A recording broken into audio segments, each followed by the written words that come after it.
Wandy Rodriguez is the ace of the Astros staff. Tonight, he takes on the Pittsburgh Pirates, who have fallen back to the pack after leading the National League Central 1 month ago. Astros baseball is next on Fox Sports Houston.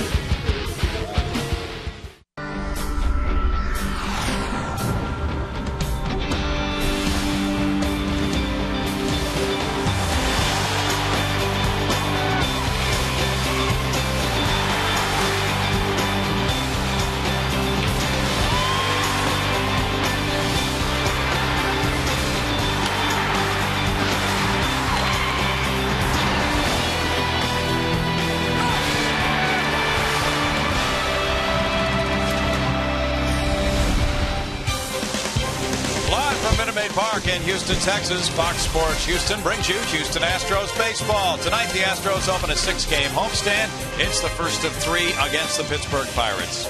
Good evening, everybody. Bill Brown and Jim DeShays back to the warmer climes from the road trip where the Astros split 2 of the 4 against the defending world champion Giants in well-played ball games, JD. Yeah, fun baseball out in San Francisco. Pitching was outstanding, so let's take a look at the pitching matchups for this 3-game set with the Pirates. The last time the Astros were home, they had a nice homestand. They're only winning homestand of the year, and this is how it shapes up for this 3-game set with the Buccos. Ollendorf, Rodriguez go tonight. Morton, Sosa coming off his first Major League win tomorrow.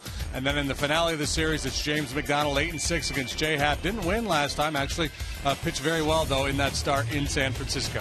Coming up from Minute Maid Park in the Astros return home, Carlos Lee brings a hot bat back to Houston with back-to-back 3-hit games and a 9-game hitting streak.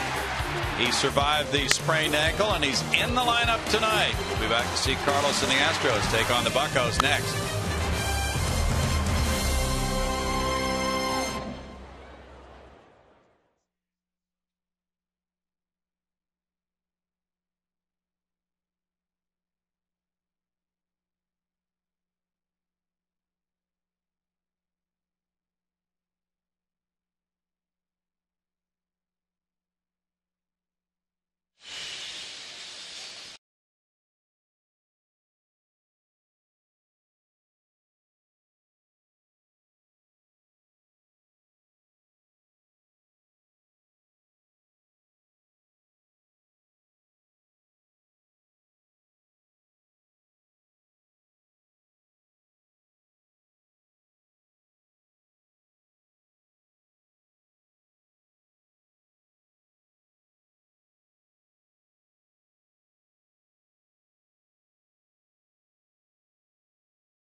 .500 is not the goal. Well, now it better be, because they're They're running at 62 and 71. Well, Wandy has taken the field. That means Bill Brown and Jim DeShays are just about set to bring us the action from the booth. So let's go upstairs to Bill Brown and Jim DeShays.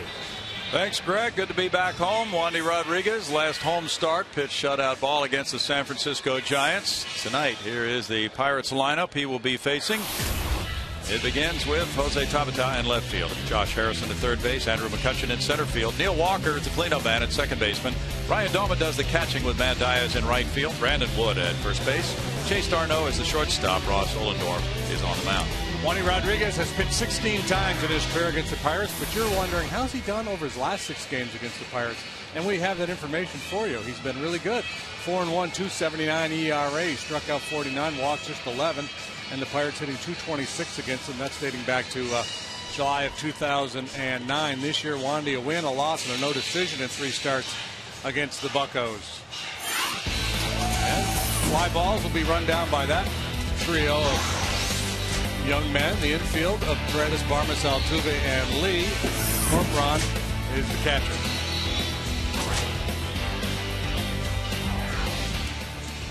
Brad Mills' club is 3-9 against the Pittsburgh Pirates this season. And the Astros begin the night with 44 wins, 90 losses, but encouraged by splitting the 4 games in San Francisco, coming back from a 2-5 road trip, which began in Colorado, and now opening this 6-game homestand with Tabata ready to go. At 277, 4 homers, 20 runs batted in for the young left fielder, who has Roberto Clemente tattooed on his body, and he goes for that one. And that's a ball in the air toward Brian Bogusevic in right field. First pitch turns into out number 1 for Wandy Rodriguez.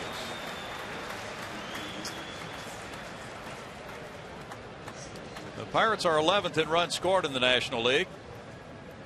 And tonight their third baseman is Josh Harrison. He's given them a little lift. When he's been in the lineup, he's played well. And he checks in at 287 with 1 homer. He's driven in 11 runs. They've been swinging the bat well lately. Pedro Alvarez, the third baseman of the future, has not performed well. He was hurt a bunch earlier this year, and when given an opportunity to play in Pittsburgh, did not really respond, hitting below 200. So Harrison finds himself getting more at bats at third base, and Alvarez is in the minor leagues again. Harrison just turned 24. He's from Cincinnati, listed at 5'8", 185. Wandy deals a strike to him. That evens the count at 1-1. Harrison has gone 11 for 27, 4 doubles, a triple, a homer, and 6 runs batted in his last 8 games. And a curve him, Wandy. The fastball with the cheddar right there, right down the middle. Wandy didn't feel he had his good curveball last time out at Colorado Wednesday night. Foul ball off the mask of his battery mate there. Wandy in that game gave up 10 hits in 6 innings, allowing 6 runs, 4 of them earned. Got a no decision. He gave up 4 runs in the first. That one goes foul, and that's when the curveball wasn't breaking for him. So Rockies hitters attacked, and Troy Tulowitzki hit an early 2-run homer off him. Later he gave up a 2-run shot to Carlos Gonzalez, and that little youngster has an early souvenir. Cindy Luhu struck him out. There is the good curveball that Wandy features.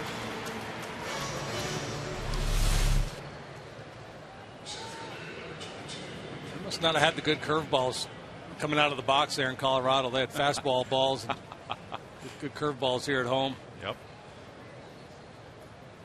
Early strikeout for Wandy. He's 7-5 in his career against the Buccos, and now he faces Andrew McCutchen.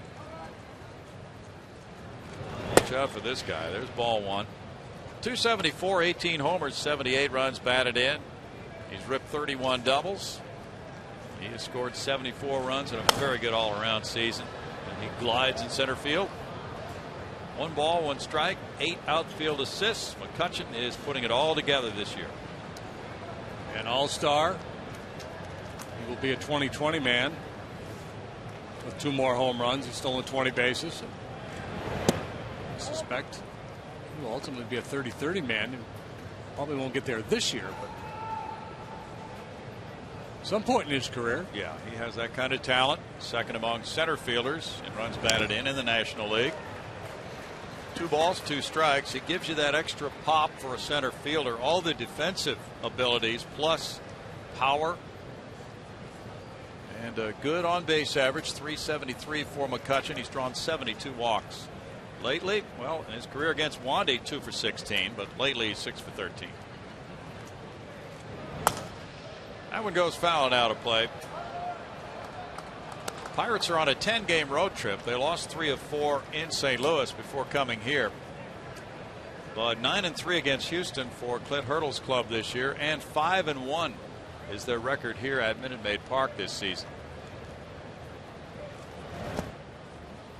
Curve is low, and it's 3 balls, 2 strikes with Neil Walker on deck. Now, you mentioned this is Wandy's 4th start of the year against the Buccos. He beat them in Pittsburgh in early May with a very good game. Lost in Pittsburgh in early July. Got a no decision about 2 weeks later here. Curveball, and that's ball 4. Now it'll be Walker with 2 outs and a runner on, who can steal. He has 20 steals in 28 tries. That's the other part of Walker's game. He's got a pretty discerning eye at home plate, able to work a walk, and then the ability to move into scoring position with his speed. Wandy's not been very good at holding base runners this year. The Astros as a team have not been very good. The catchers have not thrown very well. The pitchers have been just so holding. With Wandy out there, there's been 19 steals, only 2 caught. Neil Walker's ripped up the Astros pitching staff this year. There's ball 1 to Walker. With a 277 average, he sports 11 homers, 76 runs batted in. He's been the cleanup guy quite a bit of the time this year. He is 5 for 11 with a homer in his career against Rodriguez. Neil Walker in this ballpark is hitting .462. 6 runs batted in 6 games at Minute Maid Park for Neil this season. 1-1. Tough out for the Astros. Neil will turn 26 on September 10th. First round pick in 04, the 11th player drafted. And McCutchen, who's on first, was the first round pick for the Buccos the next year in 05. Good drafting by the Pirates in those years. Walker tops it foul, but it took Walker a while to develop. 1-2. Well, last year, he really attracted the kind of attention that they had hoped perhaps a little bit earlier in his career. He's a Pittsburgh native, but last year he was that kind of player they had wanted him to be. 296, 12 homers, 66 runs batted in, and 426 at bats. And this year he's built on that. Had a hard time finding position as a minor leaguer. Struggled defensively.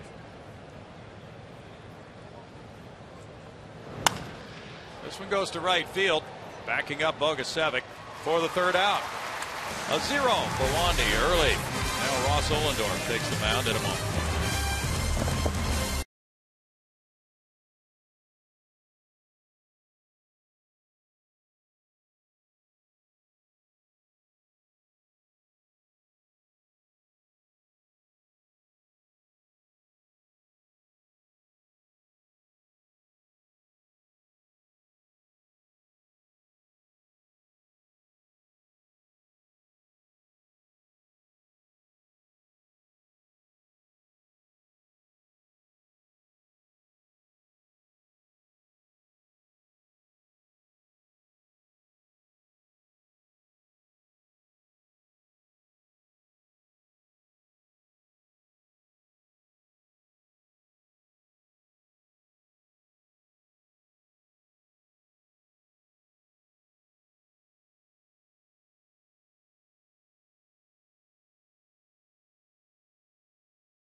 Schaefer in center field. Jose Altuve at second base. J.D. Martinez in left field. Carlos Lee at first base.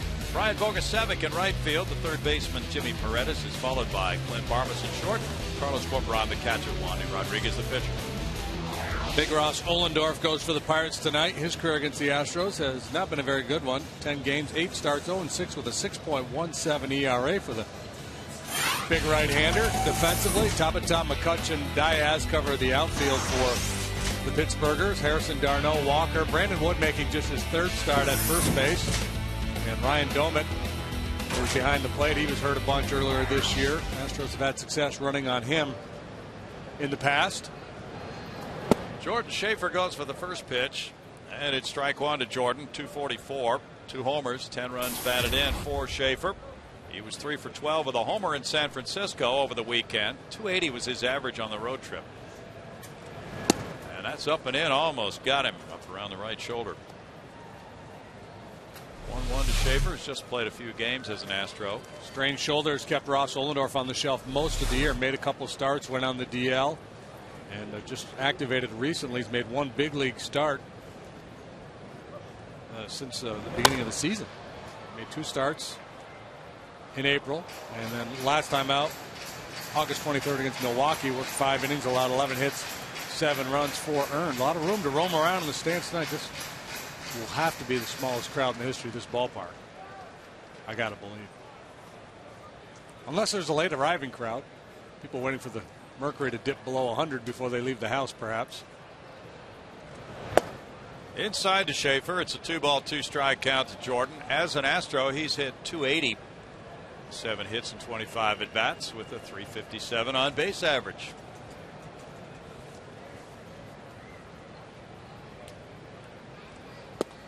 Ohlendorf gets strike 3 call.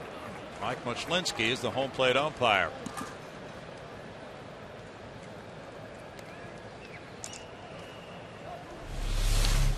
Fox Tracks has it on the corner.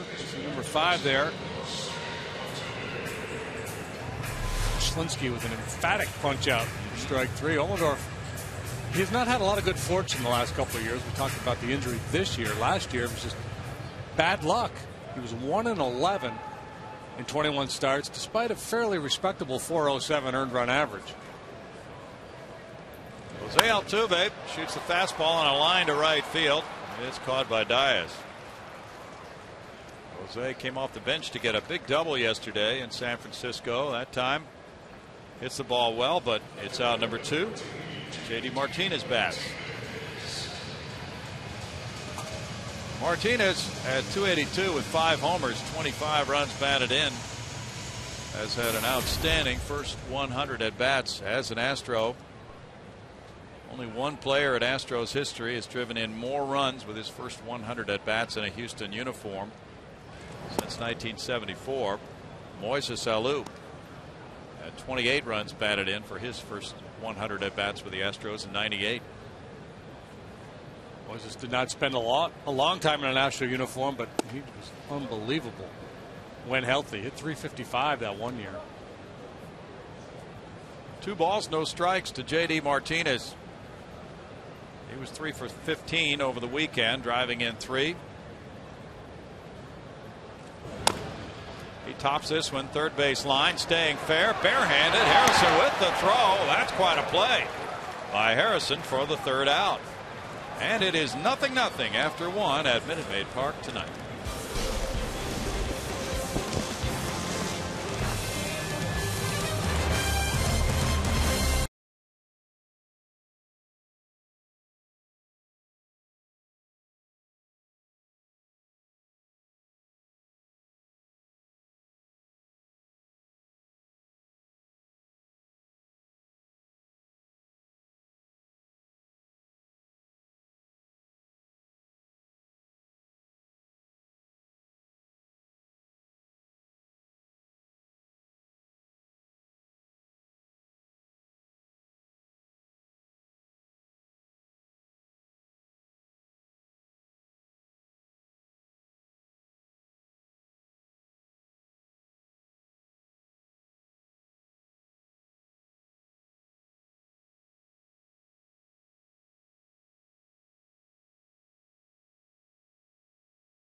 Strike one to the switch hitting catcher.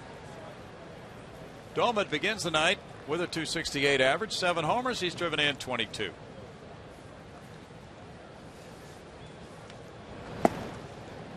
It's a 1-ball, 1-strike count to Doman, who's been out with an injury this year. The Pirates have been hit pretty hard by those injuries. So Ryan's at bats have been limited. He's 1 for 15 his last 5 games. He hits one up the left field line. That's hooking, and a fan reaches over and tries to snag it. Doman, switch hitter, hitting. Oh no, he blew it.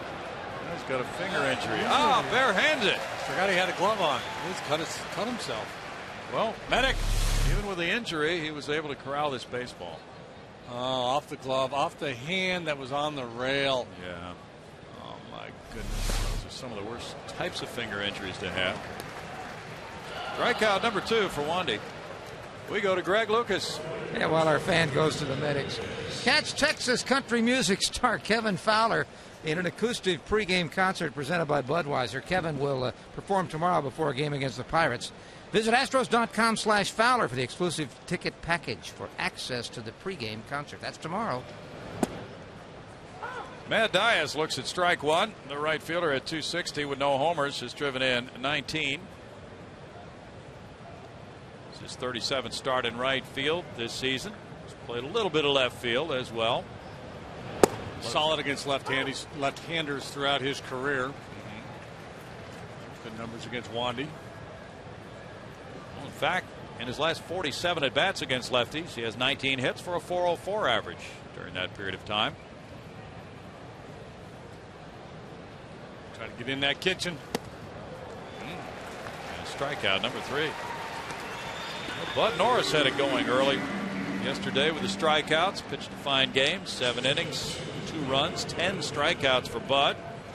Got a no decision, but that fastball was crisp yesterday. Pitching close to home, had a lot of family and friends at the ballpark, and he did not disappoint.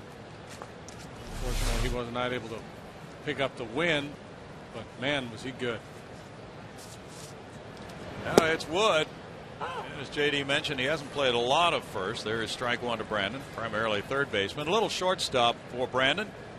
221, 7 bombs. He's driven in 30. Very good power. It's 0-2. And Wood is a guy who's been in and out of the lineup this year. He's 4 for his last 31. Made 35 starts at third, 14 at short. Just one of those all or nothing guys, swings and misses a lot. A bunch of strikeouts. When he runs into one, he can hit it a mile. But in order to earn regular playing time at the big league level, he's just going to have to make more consistent contact. But you can understand why the Pirates are intrigued. Watch him take BP, boy. Puts on a pretty good show. He does. He's from Austin, Texas. Down on strikes as Wandy whips the side in the second inning, and he's on that same kind of a strikeout pace Bud Norris had in the early going. 0-0.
him in the lineup. He left the game yesterday with a slightly sprained right ankle from a slide at second base in the 9th inning. But here he is, 270 with 12 homers on a 9-game hitting streak. Why wouldn't he be playing? Yeah, speed's not a big part of his game as long as he can swing it. Strike one to El Caballo. Back-to-back 3-hit games. 33 doubles now, tied for 4th in the league. That one's in the air to center. McCutchen moving in. 4 straight for Ohlendorf. We go to Greg. Hey, baseball fans, Chevy is proud to support youth baseball leagues in your local community. If you'd like to learn more about Chevy youth baseball programs, go to youthsportswired.com. Ryan Bogusevic up to the plate with a .290 average. 4 homers, 13 runs batted in for Bogusevic. He was 0 for 11 in the Giants series, but still wound up hitting .304 for the road trip with a homer. Might go deep right here, Brownie. Oh, been the one. Yeah, strike one. Well, he has put on a display of that power with his 4 homers and 7 doubles.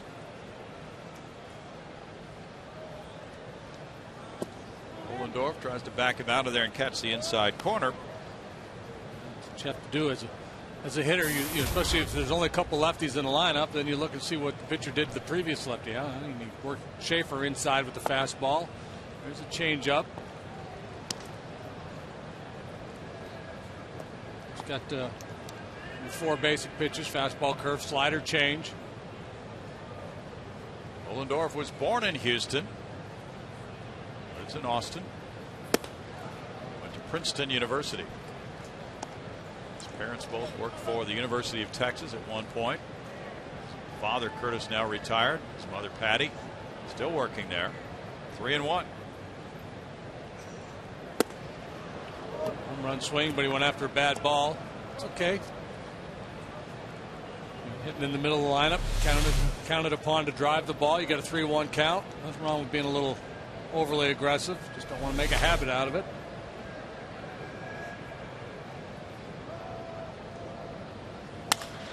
Bogusevic high. It's got some carry to it. McCutchen leaping at the wall with a catch.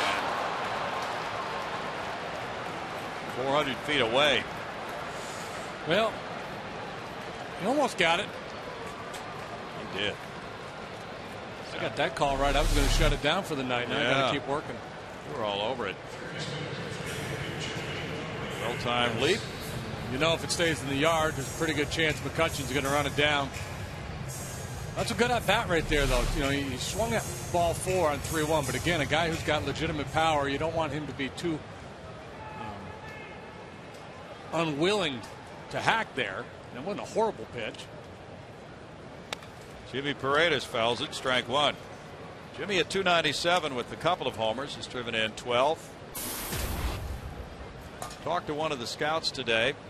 He works for the New York Mets. He likes Jimmy the best of all the Astros young players. Yeah, well, scouts like tools, and Paredes is, yeah, he's probably in terms of athleticism more gifted than Altuve and Martinez. Well, and that's the way the scout phrased it too, and he said, boy, the upside could be tremendous on Jimmy. Not sure how it's going to turn out, of course. Yeah, so that's what you do. That's what scouts do. They try to identify guys with tools, and then once they get in the system, then it's up to the coaches, the minor league guys, the development guys, to teach them how to play the game. And if it all comes together, then you got yourself a pretty good player. Grounded to second. Walker on over to Wood. And that's 6 straight for Ohlendorf in his return home. No score after 2.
Buy the new jumbo breakfast platter for just $2.99 plus tax at Jack in the Box participating restaurants.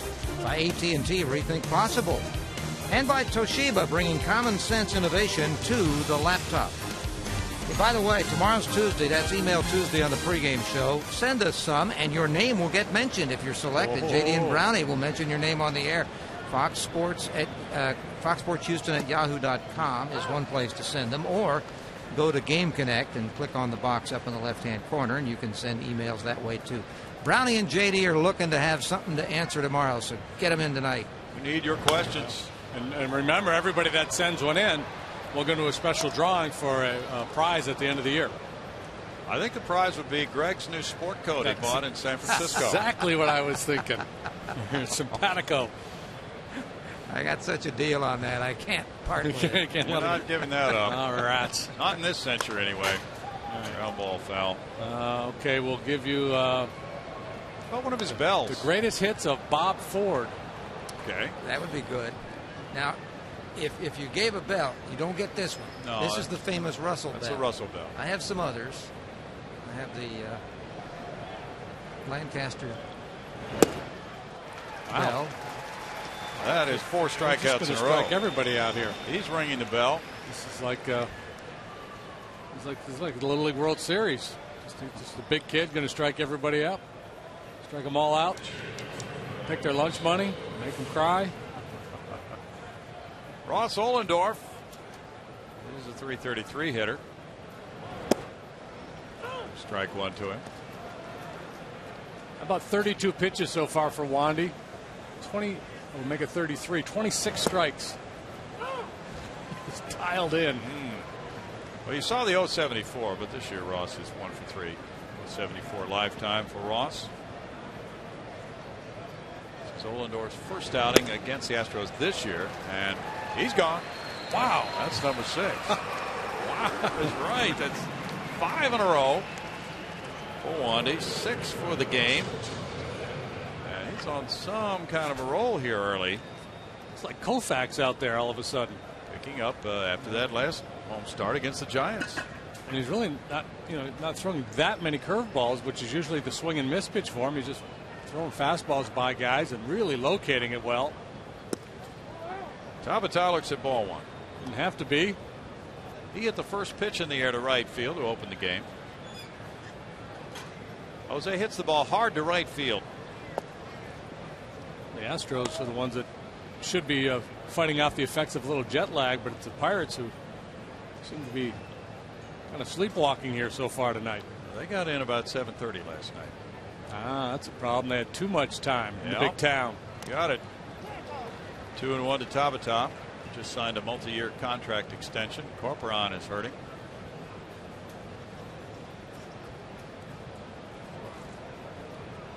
Have any music we can play during this interlude? We do. We have all kinds of music. What type of what genre? Singing in the rain, just a little nice melody. How about the famous bell? Greg could ring that. A little bell rung, yeah. A little bell symphony.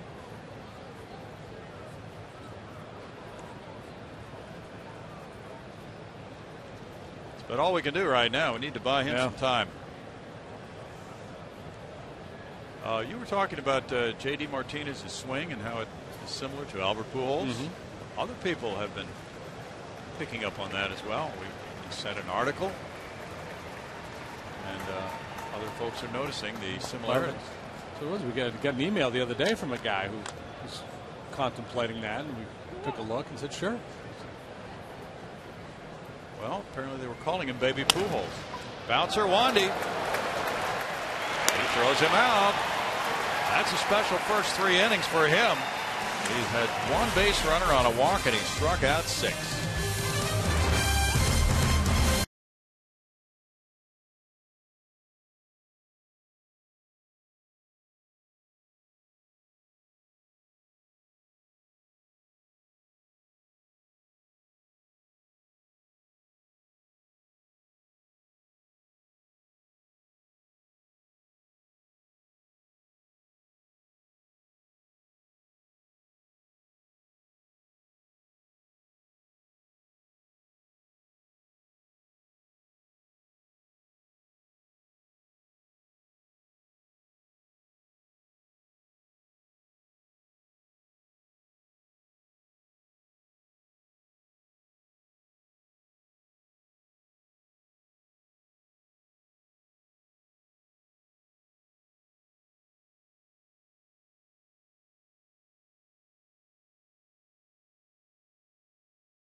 to Harris County, and it became the site of a new dome stadium, officially the Harris County Dome Stadium, but we all know it as the Astrodome.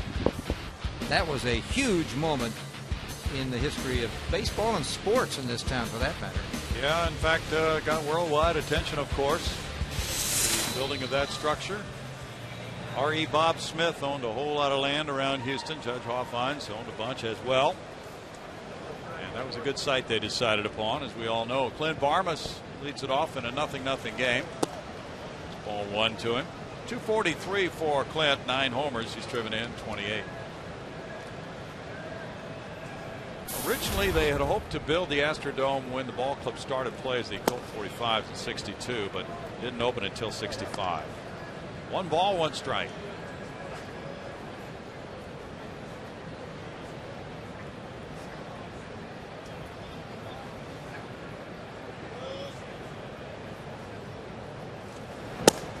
Farmers takes it. It's 1-2. Last win for Ollendorf on the road was August 11th, 2009.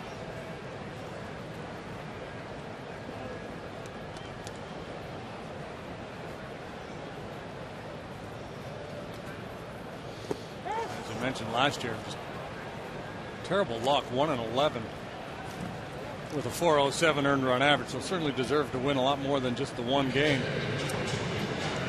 That Princeton degree is not a bad fallback position if this pitching thing doesn't ultimately work out for him. And the kettle wrenching thing works pretty well too. So he's retired 7 in a row.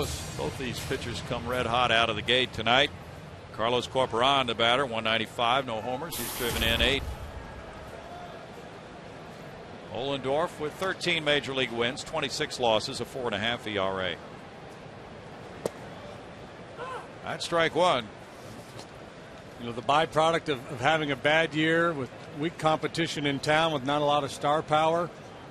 But there cannot be a more stark difference in atmosphere from what we had in San Francisco over the weekend to tonight's game here. That place is alive. That's one of the best baseball cities going right now, San Francisco.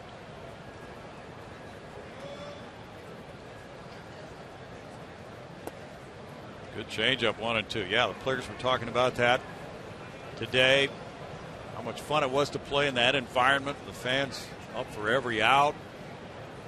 Really into the games. The temperature was great. Players felt like they had a lot of energy and they played with it. Curveball misses, and it's 2-2 with Wandy on deck. Corporan was 1 for 5 in that San Francisco series. This is his 39th start at catcher. Strike 3 call. Ollendorf gets number 3. Carlos arguing that ball was either up or in, and definitely was up. So far, Wandy has completely dominated the Pirate lineup one time through. 6 strikeouts, including punching out 5 in a row. Struck out the side in the second, and then 2 more to start the third.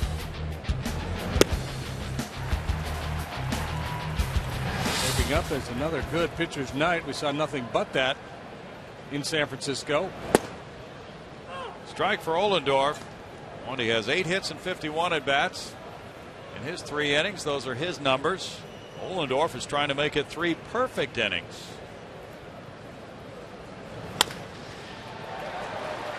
Backhanded Walker, and he does so. After 3 quick ones, there is no score.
The first 3 innings. That's how it's been so far. Just 1 base runner, a 2-out walk to McCutchen on a 3-2 pitch by Wandy Rodriguez in the first inning. Some kind of start for both of these guys.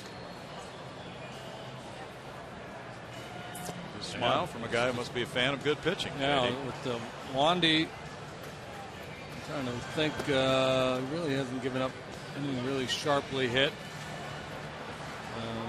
Bogusevic hit that deep drive in the second off of Ohlendorf. Other than that, the Astros, well, Tuve hit the ball pretty well to right field. Yeah.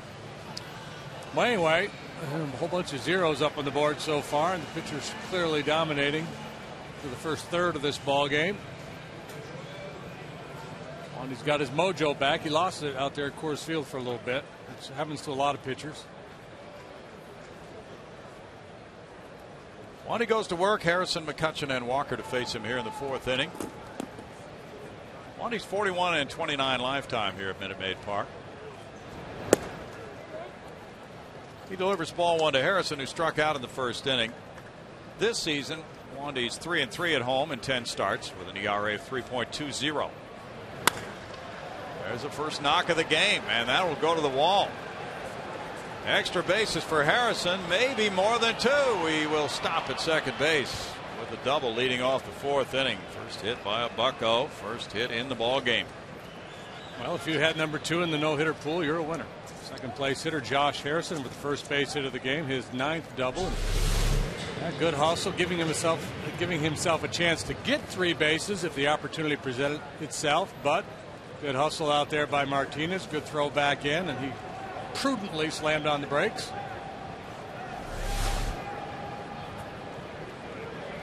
Martinez positioned now in left field with McCutchen batting. McCutchen drew the walk in the first inning. He looks at ball 1. Pirates are 11th in the National League in runs scored with 513. They've scored 2 runs more than the Astros this season.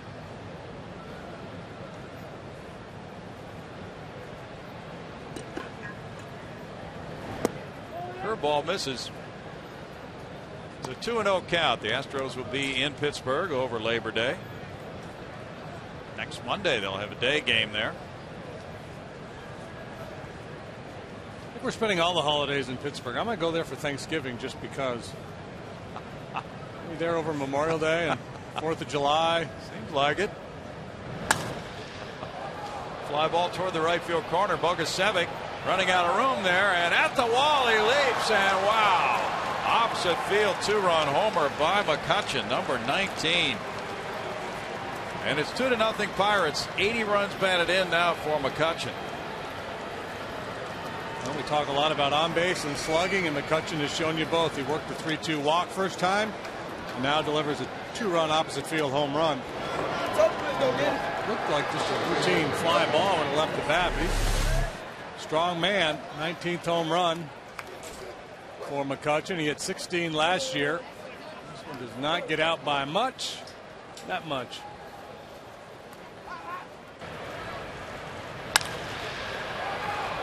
A nice high finish. Bogusevic up, but that ball clearing the fence by a few feet for a 2-0 Pirate lead. That's ball 1. 19 of the Buccos' 89 homers have come from McCutchen.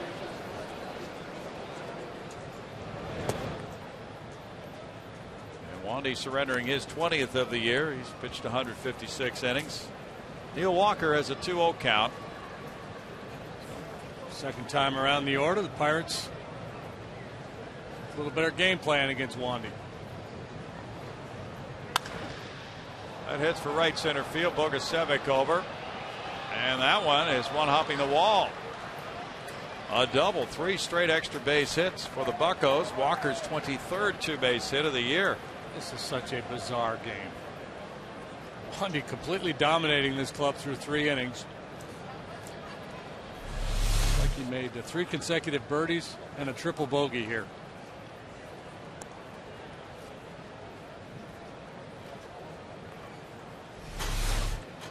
Doug Brocail out to try to stop this rally. After 3 innings of almost no contact, the Pirates come through with 3 extra base hits in a row. So Good time for Doug to go out there and kind of try to flip things in Wandy's mind a little bit. All right. Going great. You can get back there. Just don't panic. Continue pitching. Don't forget about your changeup. Don't forget about your breaking pitch.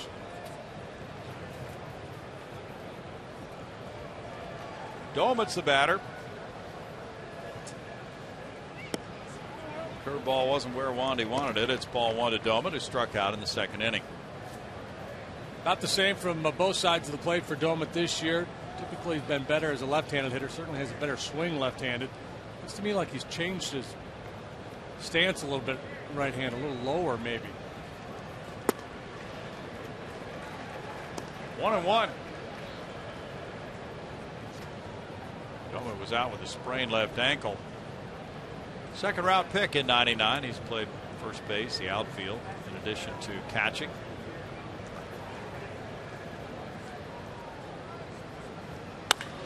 This line drive heads for left. J.D. Martinez back. It's one hopping the wall.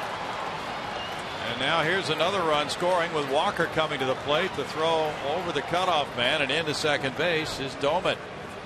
3-0 Pirates. Fifth double for Domit. RBI number 23. We talked about Walker having a difficult time finding a position. And the same thing for Domit. He's always been a good offensive player, but some liabilities in the field, whether it's catcher, outfield, first base. But he could swing the stick. There was a lot of talk that he would be moved around the trade deadline. But the Pirates were playing really good baseball back then. They were looking to improve their team, not to dump players.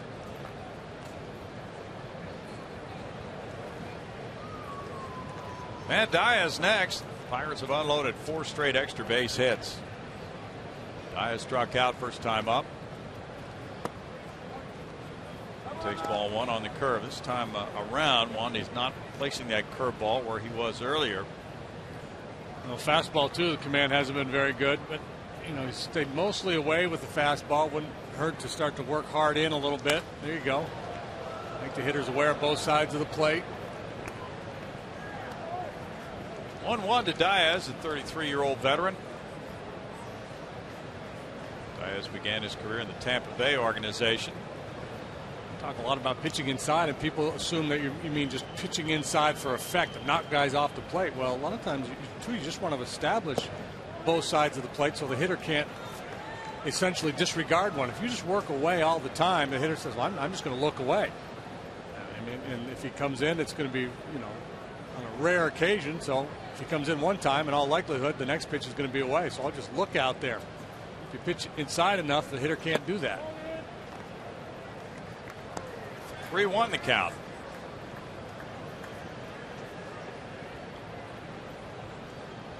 Diaz brought a .301 career batting average into this season. Brandon Wood on deck.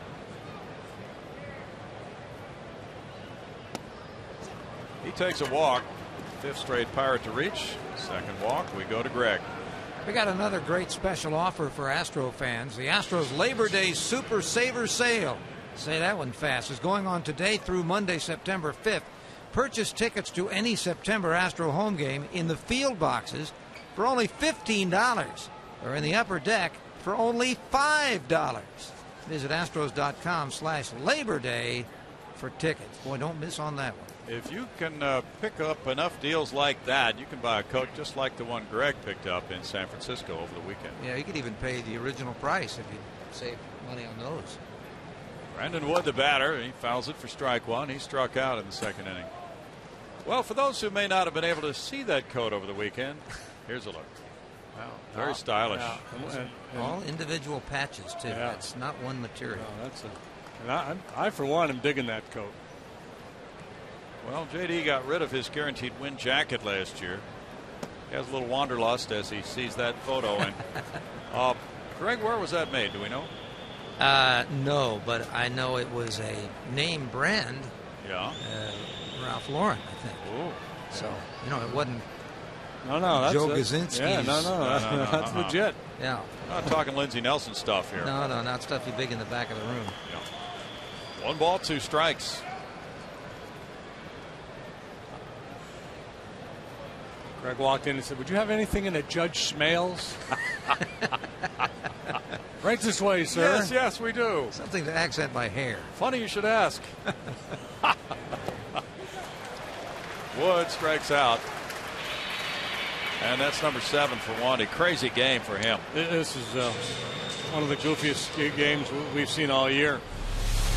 A pitcher just completely dominating and then going through a string of 5 hitters where he's lost at sea. Double home run, double walk.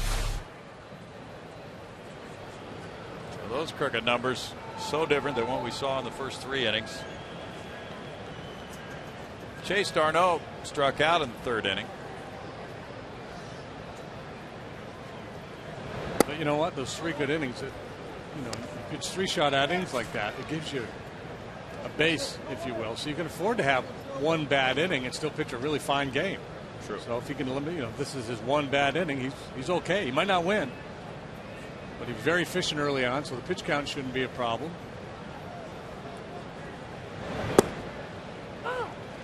One ball, 1 strike. It's the kind of inning where you go in afterwards and you feel like a fighter who's been dominating the fight, but you caught one. The other guy caught you on the chin with a good blow and you lost that round, and then you go back to the dugout and recover and say, all right, just keep him right there. I'll go my club 7 innings, a 3-run baseball. Hopefully that's good enough. 1-2. You have a good cut man, and your corner guy's probably telling you you're behind on points, but use your left jab. You get back in this thing. Don't panic. Stick to your game plan.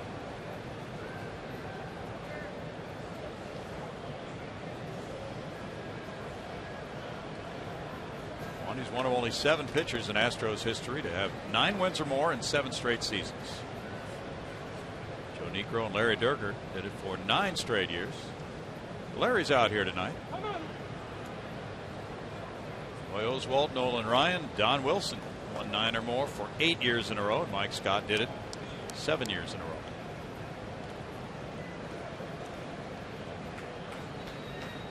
Shane Reynolds must have had a nice little run too. Yeah, he's got to be close to that. Swing and a miss, strikeout number 8.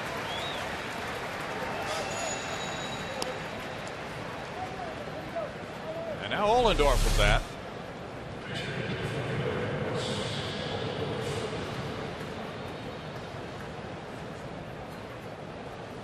I'm going to guess a strikeout here. Well, you got one back in the 3rd when Ohlendorf batted. We saw that career 074 average when he came up the first time. But he does make contact, but it's off his leg.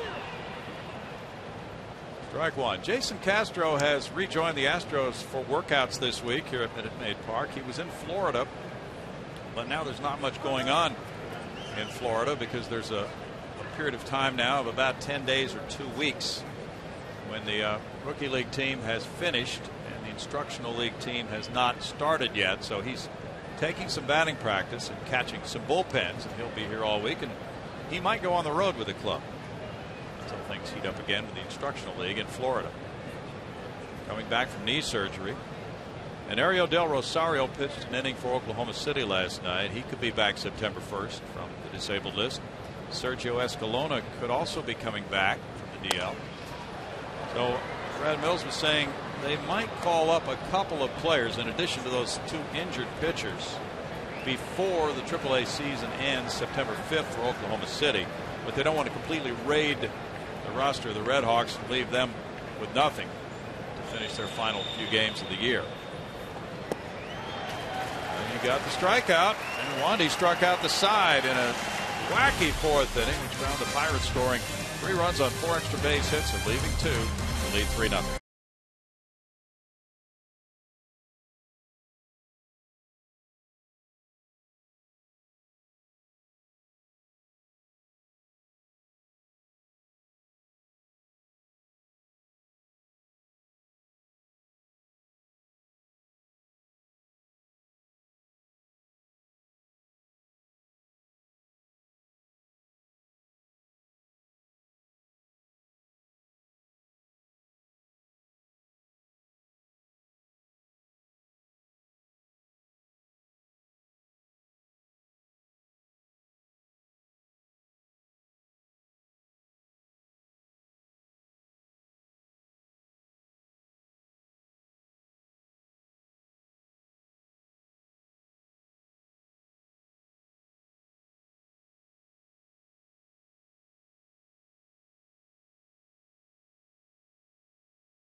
Pregame is brought to you by United. Proud to fly the Houston Astros. J.D. Martinez had 24 runs batted in his first 100 at bats as an Astro. Second most in franchise history since 1974.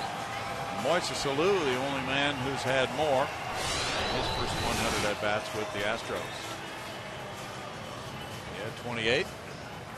And we go to the bottom of the fourth inning now with Ross Ohlendorf, backed by the 3-run Pirate explosion in the top of the fourth. He's been perfect through 3.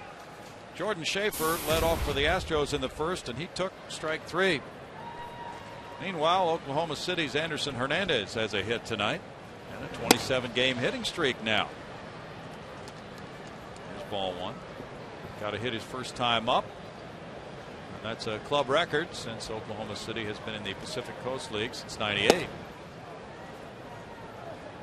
And the longest in the PCL since '09. 1 ball, 1 strike.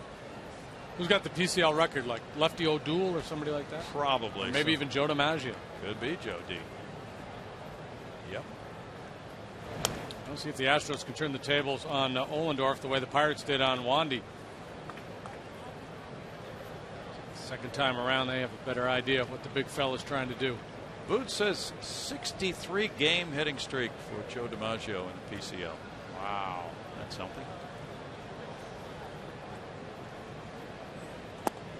Curveball dips low. By the way, Emily Boudreau did a wonderful job again of singing the national anthem tonight. Booth's got to be on the field this time.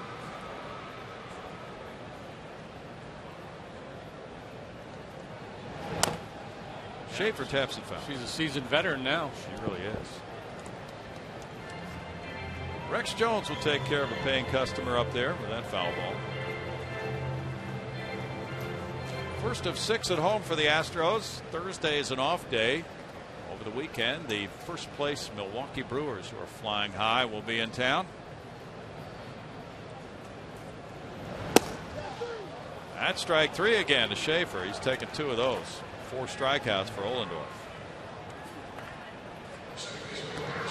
It's happening. Brett Wallace, 363, 21 runs batted in at Oklahoma City. And he hit his first homer last night. Anderson Hernandez, with that hit tonight, has extended his hitting streak to 27 games. Jonathan Meyer at Lancaster's hit 303 in his last 10. Domingo Santana, 366, 15 RBIs in his last 10 games at Lexington. Jose Altuve lined out to right earlier. He bunts.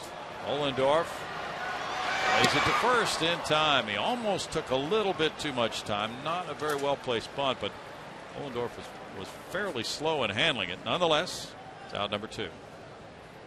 Took all the time he had.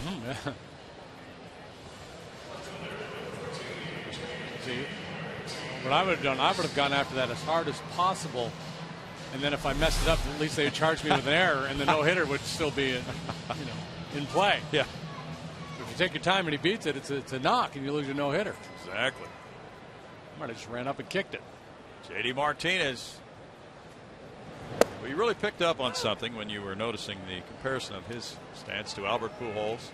Todd Rexroad sent us an article, Randy's Rants from spring training, and Randy McElvoy of Channel 2 wrote about that very thing. 1-1, and he compared JD to Albert Pujols in their approach, and he said in the Astros farm system his nickname was Baby Pujols, and JD really looks up to Albert. 1-2.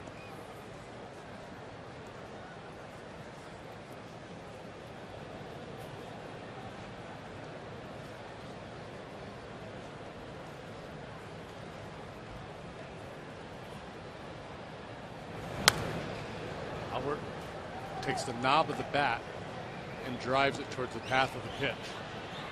So I'm explaining that on TV a couple of months ago.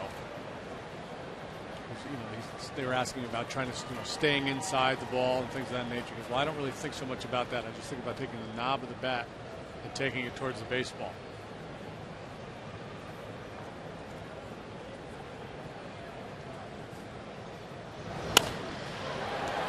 Into left center field.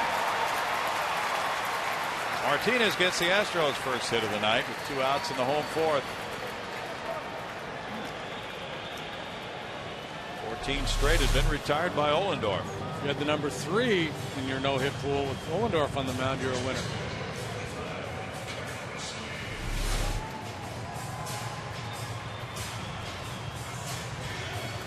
All right, so there goes the drama. No hitters tonight, no perfect games. Now we just got to win a game. Carlos Lee selected the first pitch, put the ball in the air to the center fielder in the second inning.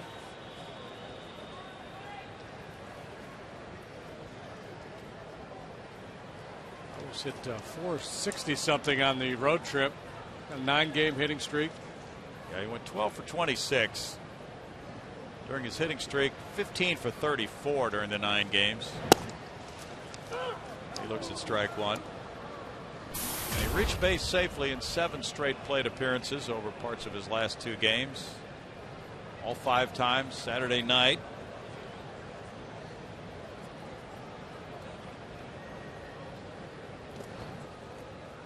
So of course, if a guy has a little bit of an ankle problem, he's going to do everything he can to stay in that lineup the next day after hitting 441 during a 9-game hitting streak, and that is the case tonight.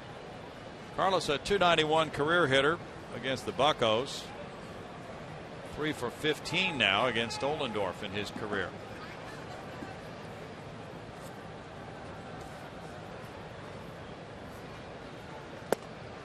Breaking pitch is good for strike 2 for Ohlendorf. Ohlendorf 0-6 against Houston with a 6.17 ERA in 10 games, 8 as a starter. Batting average against him .326.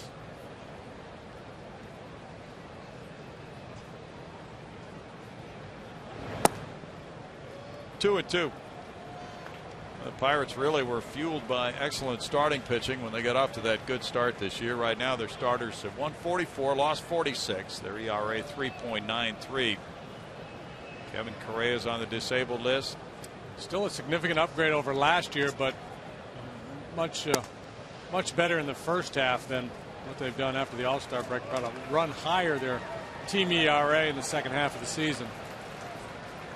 Last year their ERA was 5. So they have the biggest differential last year to this. 3.80 right now. 3-2, 2 outs. Now time is called. Martinez, the first baseman Wood playing off the base, will be taking off. Marlins and the Mets are playing a doubleheader in New York. First game went to the Mets 2-1. R.A. Dickey winning it. With the runner going, it's a ball in the dirt, and Lee takes the walk. 2 men on for Bogusevic now. Tried to fool Carlos there with a changeup, but nowhere near close enough to get him to offer. So he'll accept his walk, and Bogusevic strides to home plate, representing the tying run. Just missed hitting a home run last time.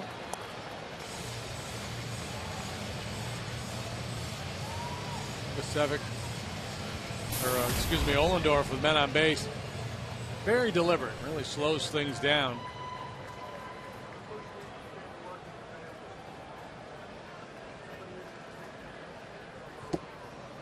Ohlendorf had that same right shoulder injury last year that he's had this year.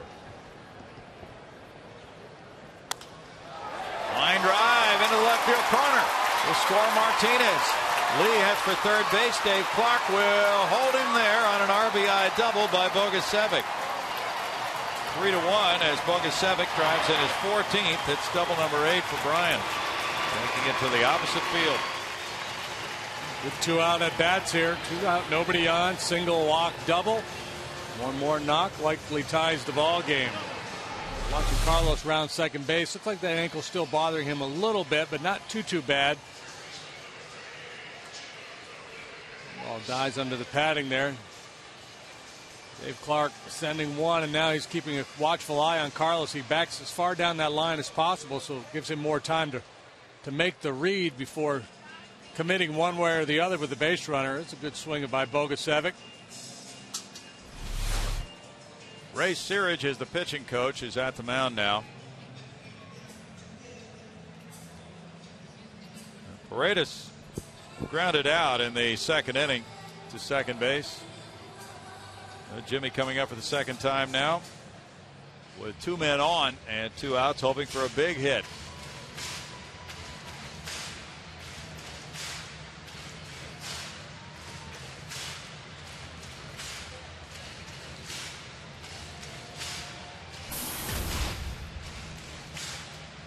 Game 2 of that doubleheader. The Mets are tied with the Marlins. 1-1 in the middle of the 6th inning. Greg Dobbs hit his 6th home run for Florida.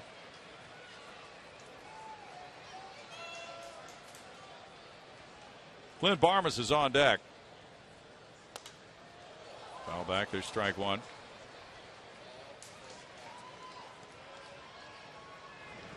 Chris Johnson's hitting .261, playing third base for AAA Oklahoma City. Well, Paredes is looking good in the major leagues at that position.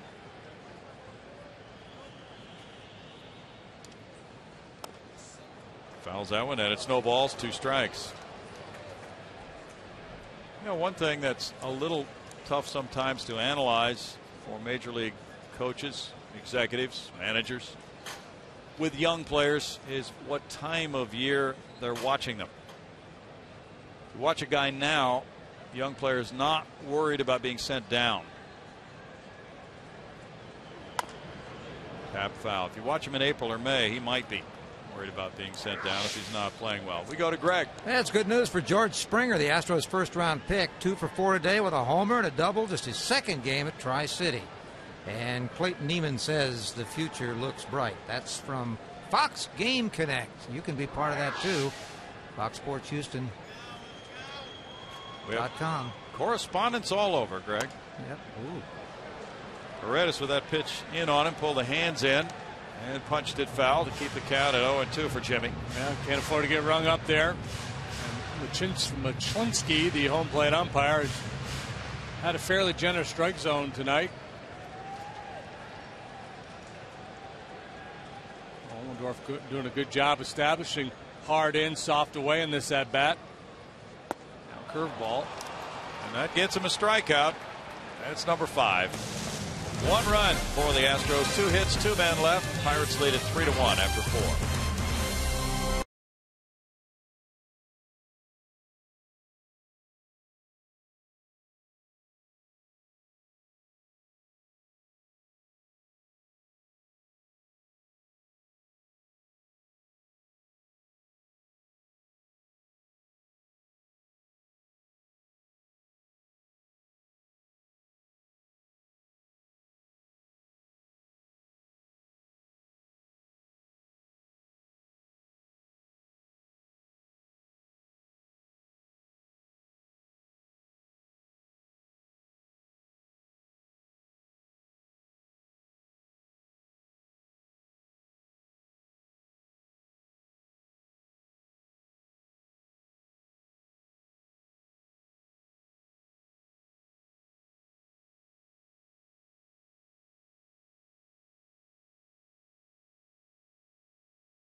For our progressive fan of the game, and tonight it's 15-year-old Caitlin Mortis. A couple of years ago, Caitlin was diagnosed with Burkitt's lymphoma, and she had to undergo an aggressive form of chemotherapy. And through that whole process, what she found was this is a very difficult thing for teenagers to go through. So she started Keep Kids Connected. It's a 501c charity. Explain to the viewers what Keep Kids Connected is all about.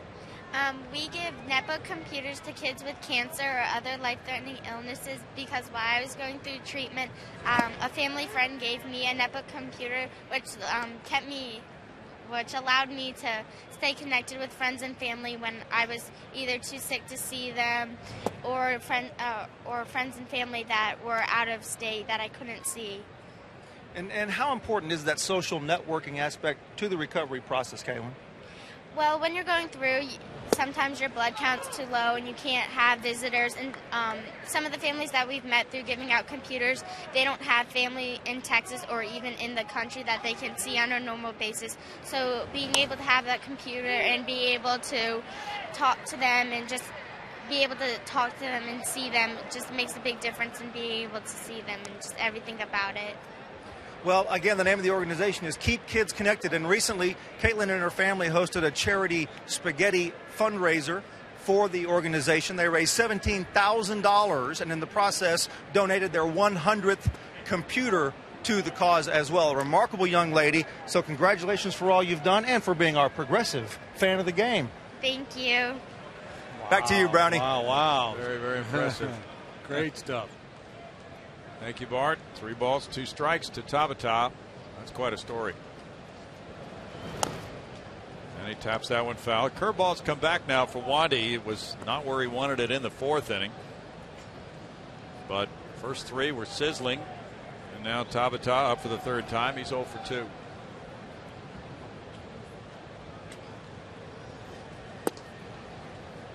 And he takes a walk. That's his 39th walk of the year, and he's aboard for Harrison.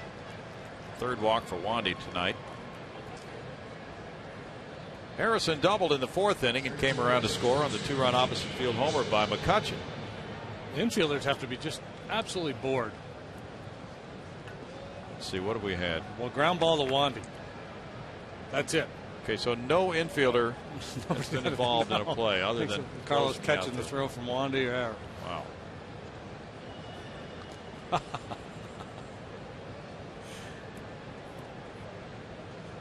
Harrison has 2 steals in 3 attempts.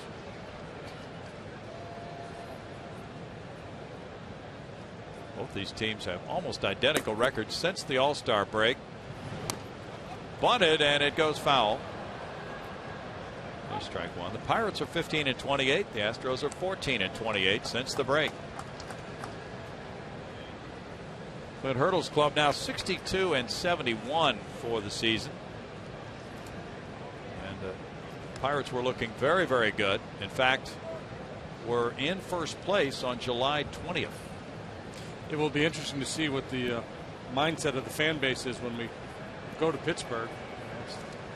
Early on, there was a fair amount of excitement there, and they thought the Pirates had maybe turned a corner.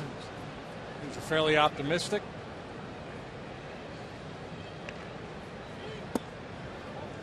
Definitely been 2 different seasons. Yeah, turning their attention towards the Steelers right about now, but I still think unless they just continue this pace they're on right now and completely crater, I think they could turn it around, and even if they don't get back to 500, still feel pretty good about the work they've done this year. They've already won 5 games more than they won all of last year when they were 57-105. Really give a lot of credit to Neil Huntington, the general manager, too, because I think he knew that his club was on the rise, but they weren't quite there yet. And there was a lot of pressure at the trade deadline to get something big done, and he didn't do anything big. He hung on to his prospects, made a couple minor deals. They got Ryan Ludwig, they got Derek Lee, but he wasn't about to dump some of his top prospects because he knew. He might not admit to it, but my sense is that he just felt like this club wasn't ready to win. Both Lee and Ludwig are on the disabled list right now. Bouncer through the hole and diving. There's Barmas firing back to second. He plugged up that hole and made a marvelous play. Back to Altuve for the force on Tabata. Well, there's a play for an infielder. And from the Astros' point of view, they picked on the right guy. This is just a sparkling play. My goodness. Tabata, slouch, he runs pretty well. That is just dandy. Look how quickly he turns and gets into a throwing position from his knees. Yeah, it's almost a shocking play that he got an out on this. Leaving his feet. Yeah. What's the color analyst say 9 times out of 10 on this play? Hey, nice glove work, but there was just no play to be made. Got it. McCutcheon now. The appeal goes to first base, and there's strike one. Mike Winters on the call. McCutcheon has walked and hit an opposite field 2-run homer. It looked like that ball was going through into left field, and not only did Barmas quickly plug the hole, but he got an out on it. That's after, being out there for 4+ innings without a single chance.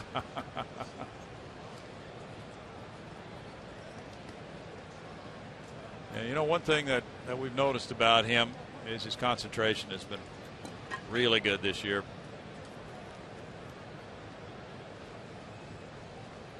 In a 44-90 season, he's really stayed in the games. This one skips by Corporon, and the umpire does a tap dance with him and hits him on the foot. Mushlinsky would not have prevented Harrison from getting to second anyway on the wild pitch. It's a 1-1 count.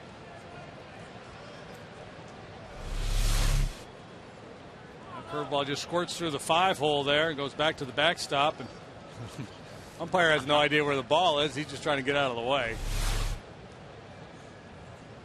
Looked like dancing with the wild pitches. Strike, and it's 1-2. Like the strike zone. Now that pitch right there, that curveball, according to Fox Tracks, caught the bottom of the zone, and he called it a strike. But that curveball down like that almost never gets called. Yeah, we've seen that. You're right. A lot of those in that area are balls. Ooh. 2 balls, 2 strikes to McCutcheon, who snapped his head back. Want to take me deep the other way? Have a little bit of this.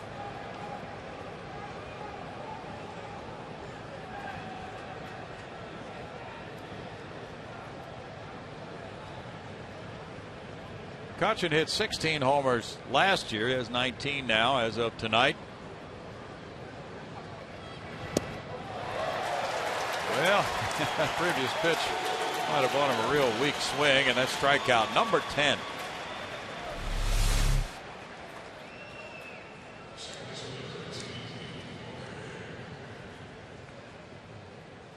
He was ready to hit the fastball, then tried to reset for the off-speed breaking ball. And an ugly hack.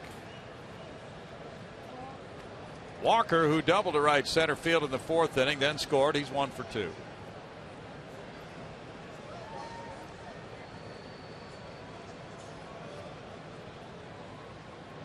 Walker began the season with an opening day grand slam. Strike 1 to Neal.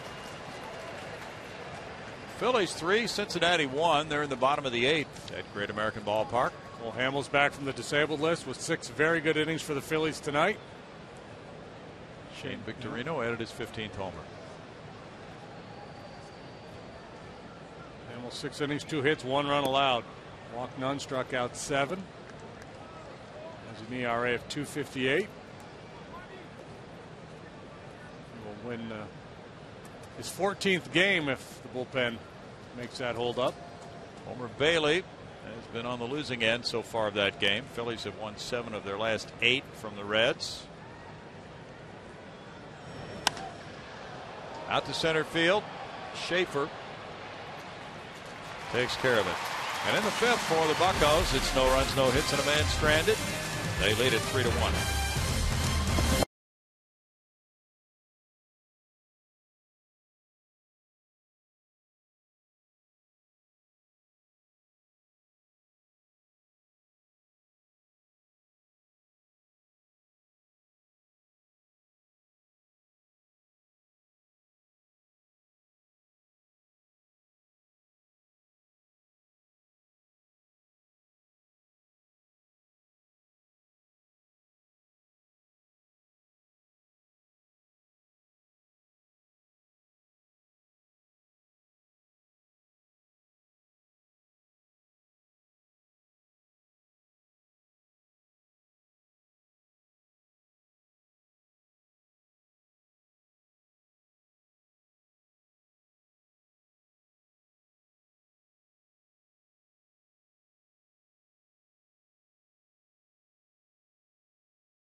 lost 27 of 38. Back on the 25th of July, they were tied for first with the Cardinals, 53-47.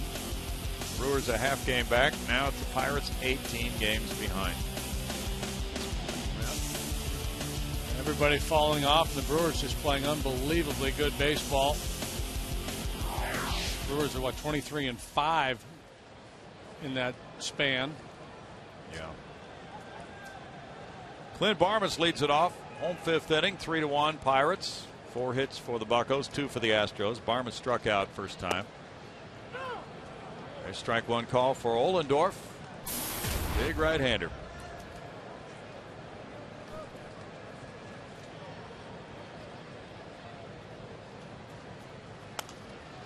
Foul back. Ohlendorf, a 4th round pick of Arizona in 04. D-backs traded him to the Yankees in 07. The Randy Johnson deal. Pirates got him in a trade in 08 along with Daniel McCutcheon, Jeff Karstens, and Jose Tabata for Xavier Nady and Damaso Marte. Fly ball left field. And that one will hit up on the wall and kick back by the left fielder Tabata for a double for Barmas, his 21st of the year.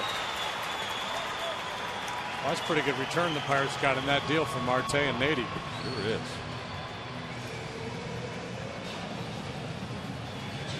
Clint got around that one, hooked it to the wall. He makes a sparkling defensive play in the top half of the inning and leads off the bottom of the 5th with the 2-base hit.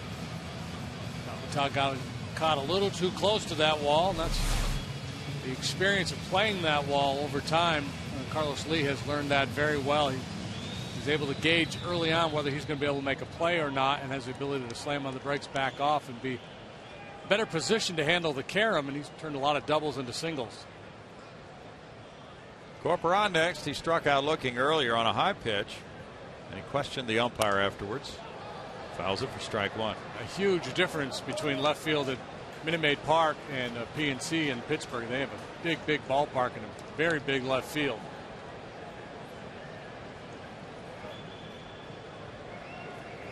Oh, here's some talk that Tabata might be moved to right field next season. Alex Presley could be out in left field. Foul back. Tabata would love that because he's a big Clemente fan. No balls, 2 strikes. Pirates have good young pitching on the way if they develop. Jamison Tyone from the Woodlands. Stetson Alley, their top 2 draft choices a year ago.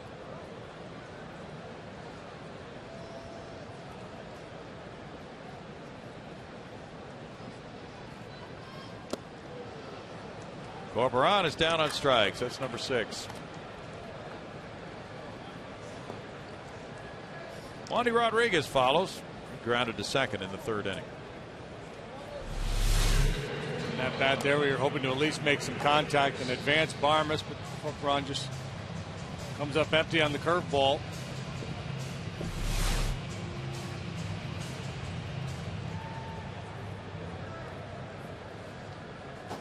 Kansas City is in front of Detroit 9-4. They're in the bottom of the 8th in the Motor City. Alex Gordon hit his 19th for the Royals. Escobar number 3. That's ball 1. A rumor today that the Rangers may have interest in Lance Berkman. Story said that he had claimed waivers. Nelson Cruz has a hamstring injury, will be out for approximately 3 weeks. Wandy to left field near the line, slicing away from Tabata and into the seats. Well, you know, teams have just 2 days to get players from other clubs onto their rosters if they want to make them playoff eligible. So there might be a flurry of late August action here. Well, injuries can be a big motivator in that too. Clubs that felt like they were all set, all of a sudden they have an injury and start to rethink things. You bet. Strike call, and it's 1-2. If you're a GM, you want to just feel like you have everything covered. You probably never feel that way, but you're always trying to make sure that, well, what if this guy goes down? Who's going to replace him? Are we weak at that position? Maybe we need to shore that up. All that type of thinking, especially for a playoff bound club. And This one gets away now, and Barmas goes into third base. On ball 2, it kicked away from Doman. Barmas was ready to take off and advanced on the wild pitch. Well, now the Pirates will pull the infield in. Good base running here. Watch Barmas. Slide, see the ball in the dirt, and off he goes. He will not pull the infield in. Okay. Which is surprising. The 2 strikes on the opposing pitcher. They're going to allow weak contact to the middle of the diamond, score a run for the Astros.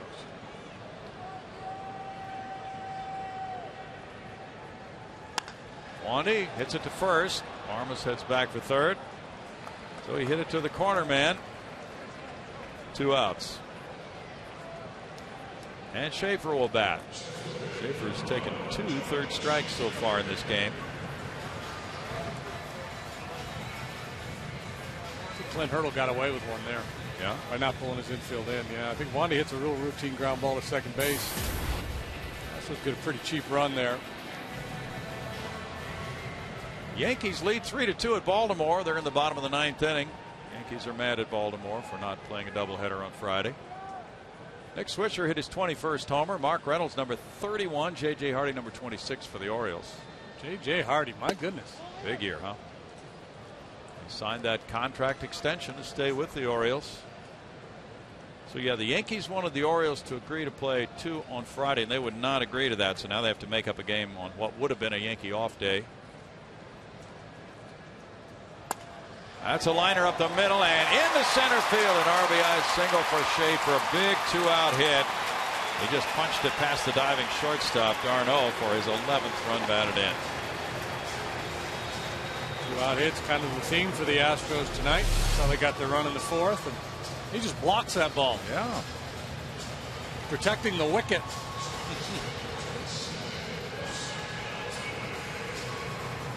Low follow through. Yeah.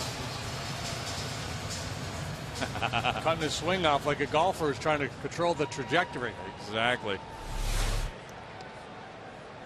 Now it's a 1-run lead, 3-2 ball game with Altuve batting. He lined to right and he bunted to the pitcher who threw him out. Schaefer, whoa, he was leaning but barely got back. Good feet there by the big man. Yes. Certainly a situation with 2 outs and Doma behind the plate where you're looking to try to run. Yeah, a little weight shift and scrambling back, and oh, so close. Mike Winters with the safe call. Just ahead of the tag from Wood.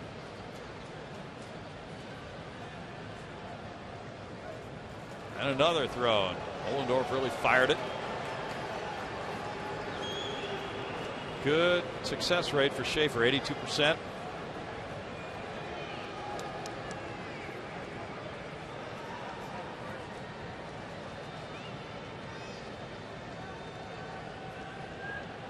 The Astros stole 3 bases in San Francisco Thursday night. Or make it 4. Schaefer had one of those. That's out to right center field. McCutcheon in for it. That's a hit in front of him. 3 hits in the inning. Altuve singles. He has knocked on more than 1 game without a hit. And now 2 men on for Martinez. 2 using the big part of the field, dropping that soft line drive in front of McCutcheon out there. Altuve has seen 3 pitches tonight. He didn't see many. I looked yesterday, among major league hitters with at least 100 at bats, only Aaron Miles sees fewer pitches per plate appearance than Jose. Searage out to the mound. That is his style. He's walked 3 times. The Astros are having conversations with Jose about what pitchers are going to do to adjust at the major league level. Jason Grilli, the right-hander, heads for the mound. And quickly a lefty tunes up as well for the Buccos. Altuve has shown the ability throughout his minor league career just to find holes and gaps and hit for a very high average. So if he's able to do that at big league level, the walk won't be all that important. But it's just very difficult to sustain that batting average and therefore a high on base percentage if you don't walk at least a little bit. Tony Watson is the Pirate left-hander warming up. Martinez is 1 for 2 rather.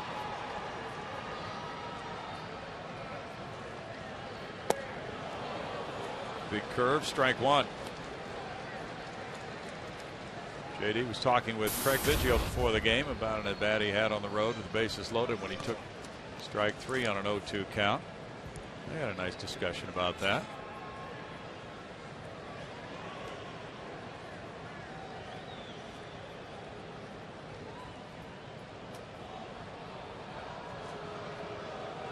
The Astros had lost 9 straight one-run games on the road before yesterday when they won in the 10th 4-3.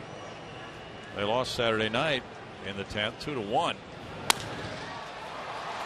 Garneau drops the ball, throwing to second in time for the force play on Altuve.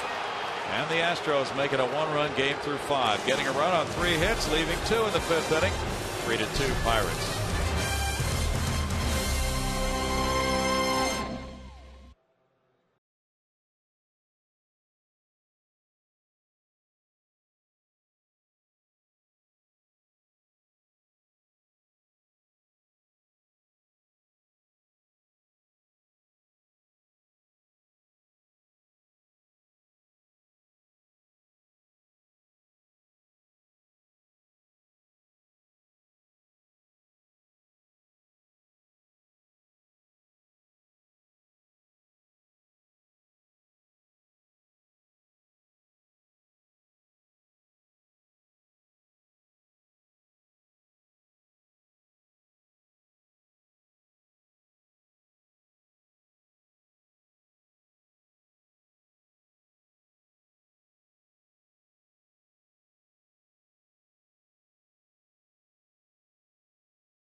Brake check. We do it right for less.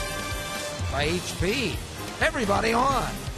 And by Gullo Automotive, treating you like family.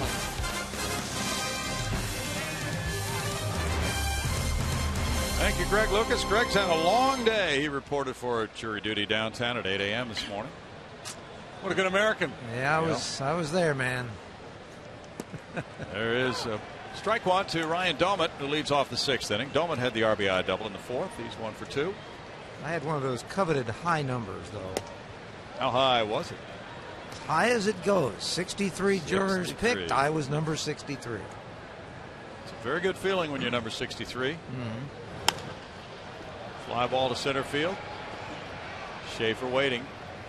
That's out number 1 for Wandy. This game now a one-run affair after the Pirates got 4 straight extra base hits in the 4th inning and took a 3-0 lead. Well, we talked about that back in the 4th. Wandy, like a prize fighter, took that one blow to the chin, was staggered, went down, but he got up, got to his corner, and he's recovered. He's come back. He's had a couple good rounds. Sure has.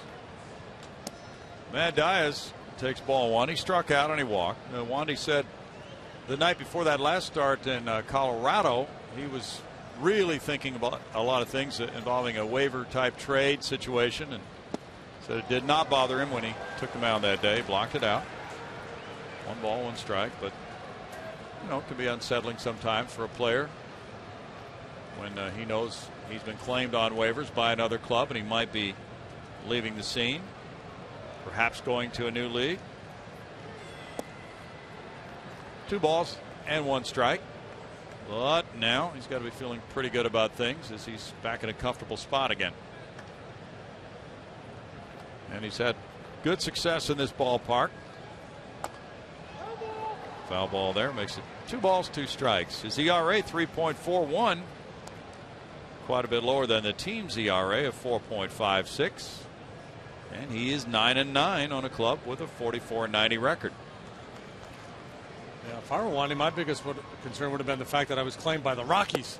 And contemplating having to make all those starts up there in Denver.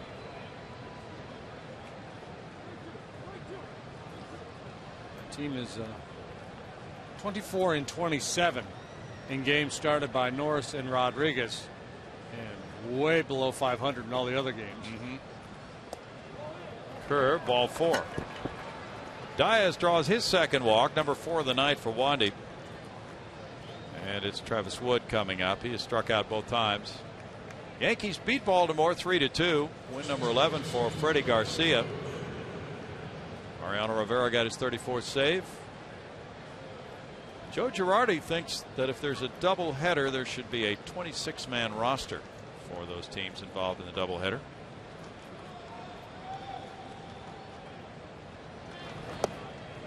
Strike 1. What's he talking about? He's got DH. Doesn't even need any bench players. Kind of surprising to hear that.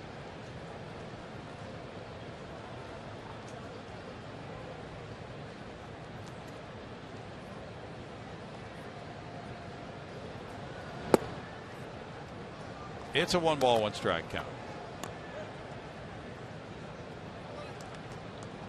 Cubs in San Francisco start later. Randy Wells and Tim Lincecum to start. Lincecum's next start will be over the weekend at home against the D-backs. 1-2. So now the Astros are finished with both Arizona and San Francisco. Which team would you pick to win the NL West, JD? Well, all weekend long I kept saying the Giants because I like their pitching, but they've got to figure out a way to score some runs. Yeah, got to get some hitters hot.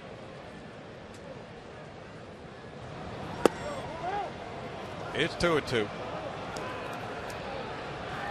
Well, last year they had the opposite. They had several guys who were hot,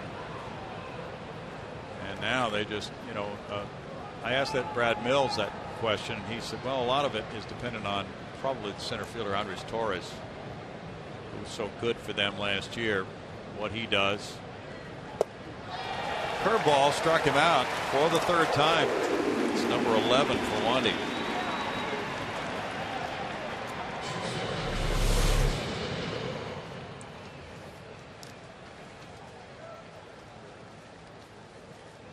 Woodchuck can't hit wood. Wandy has tied his career high. It's the 4th time he's fanned 11. And they've all been swinging tonight. He might get 15 before this is over. Boy. Last time he struck out 11 was against the Pirates, July 17th. They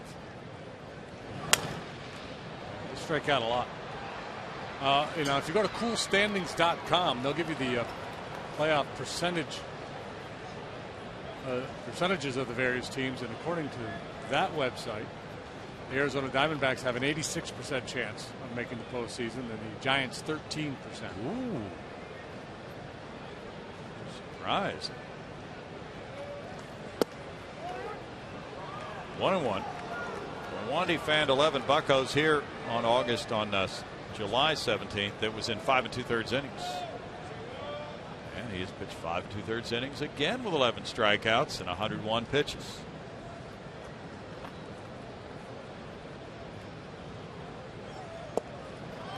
Strike 1 and 2. Only 2 teams have whiffed more in the National League than the Pirates this season.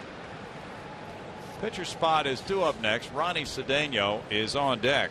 This is kind of fun because so far for the Pirates, 7, 8, 9, all they've done is strike out. Every single at bat. 7, 8, 9 spot in the batting order for the Pirates tonight.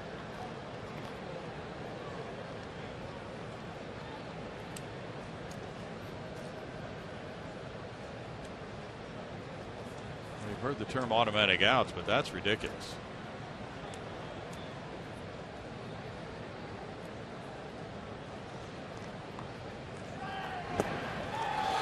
It's another one. 12 strikeouts, a new high for Wandy Rodriguez in a major league game. In the 6th inning, no runs, no hits, and a man stranded. It's 3-2. Buck.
Made, and we want to remind you to join the Astros for the second dog day of the 2011 season this Sunday, September 4th.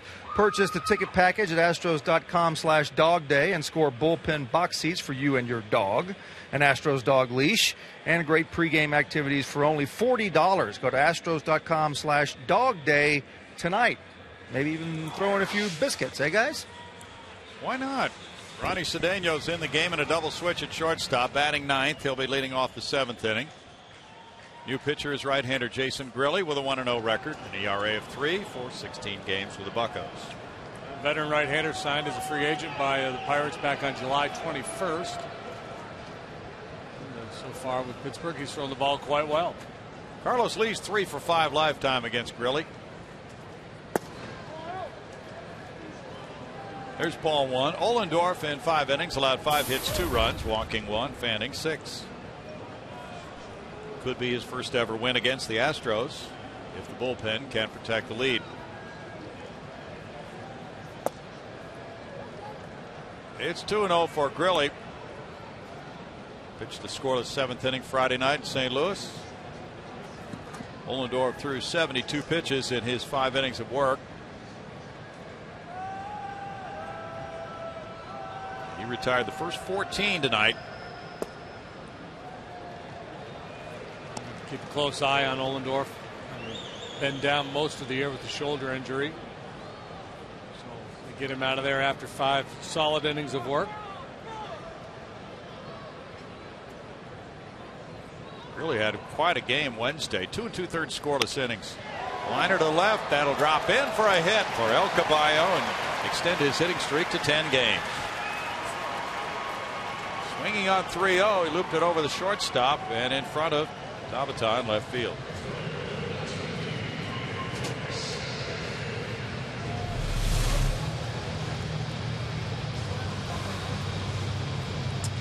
After going 9 up, 9 down to start the ball game, the Astros with a fair amount of traffic in the last 2 innings, and now they start the 6th with this leadoff single by Carlos Bogasevic.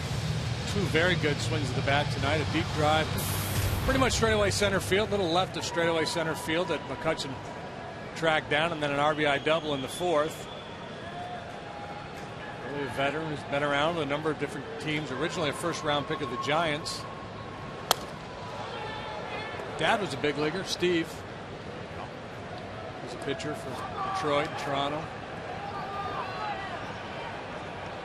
No ball by Bogasevic. Paredes on deck. David Carpenter in the Astros bullpen. He's made 7 straight scoreless outings, covering 9 innings.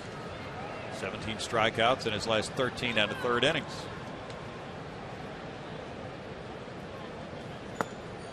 Down and in for a ball. That makes it 1-1. When he got his win on Wednesday, it was his first since August of '09 for Grilli. Pitched collegiately at Seton Hall.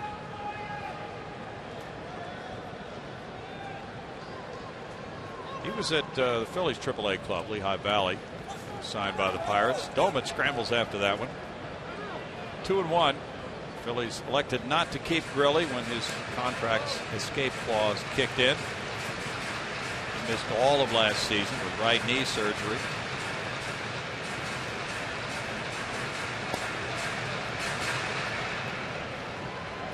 He pitched in the '06 World Series with Detroit.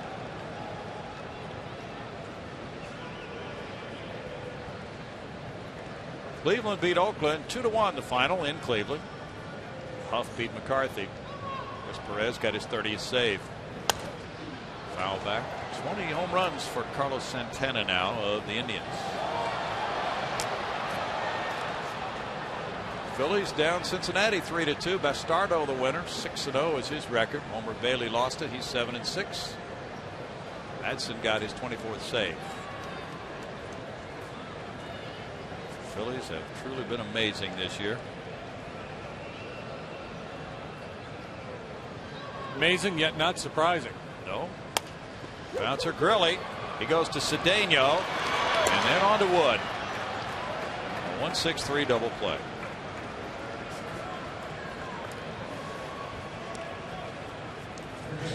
Today's Roy Oswald's 34th birthday.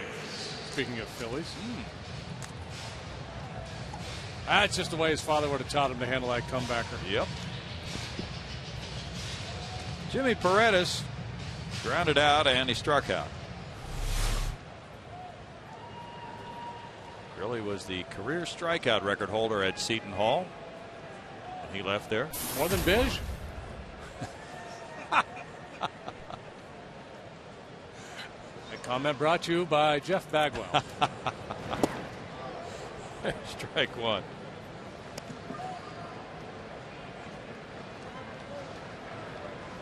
Who else? Rick Cerrone, Ovan. Yeah. Infielder for the Red Sox. John Valentine. There you go. 1 ball, 1 strike. I was talking to Bish earlier today. Connor's up at Notre Dame now, starting his collegiate career. First practice, I believe, was today. You hear about the game Cavan had? The football game? Yep. Yeah. 170 some yards receiving. That young man's going to have options. Oh, yes. Nice to have options. 2 balls and a strike. And this young man right here has got some options too. This would be a good time to hit one in the alley and run for a while. A 2-out double. Barmas is on deck. 3 balls and a strike to Jimmy Paredes. Can always walk and steal a base too. So look for something in the happy zone. If you don't get it, let it go. That's what the hitters say anyway. Never quite was able to identify my happy zone.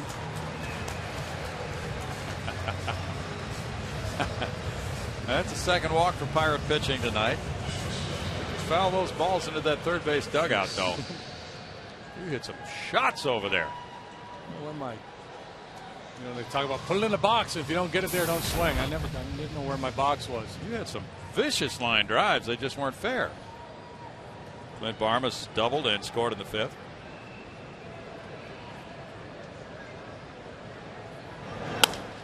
That's looping out behind second base and dumping in front of McCutcheon for a hit. Paredes to third. The throw on the run off base and first and third on the hit by Barmas. Well, Paredes just kept going with 2 outs in the inning, and the McCutcheon throw was wide at third.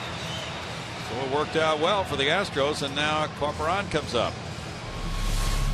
Yeah, not sure he should have gone to third on this ball. Bit of a gamble, and 2 outs, really not a good time to gamble to get that extra 90 feet. Got away with it because the throw was offline.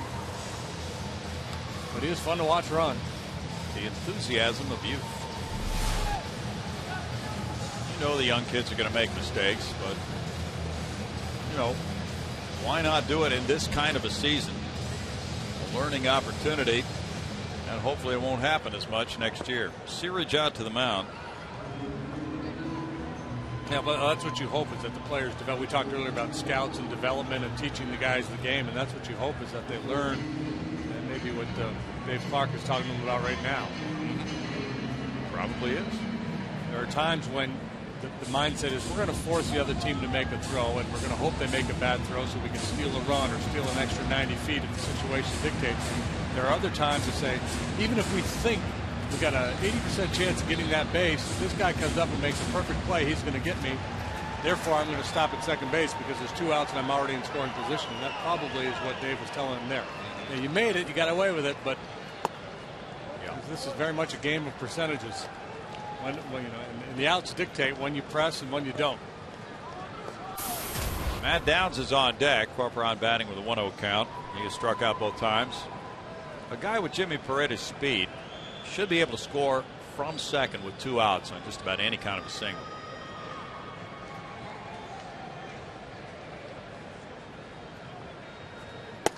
So getting to third, not as important for him, especially as you said, with 2 outs. There's Downs on deck, and it's 2-0. Now that he's there, what it does open up is a situation where the count were to be a pitcher's count, and you feel like, well, let's just go for it. Barmes could take second base, and in a pitcher's count, the Pirates might not even throw through. Out to center field, McCutchen moving in to catch the line drive and make it no runs in the Astros 6th inning on 2 hits, 2 men stranded, 3-2 Buccos.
Trivia time. We're back home, and here's our question, and the correct answer lets the Russell bells ring out.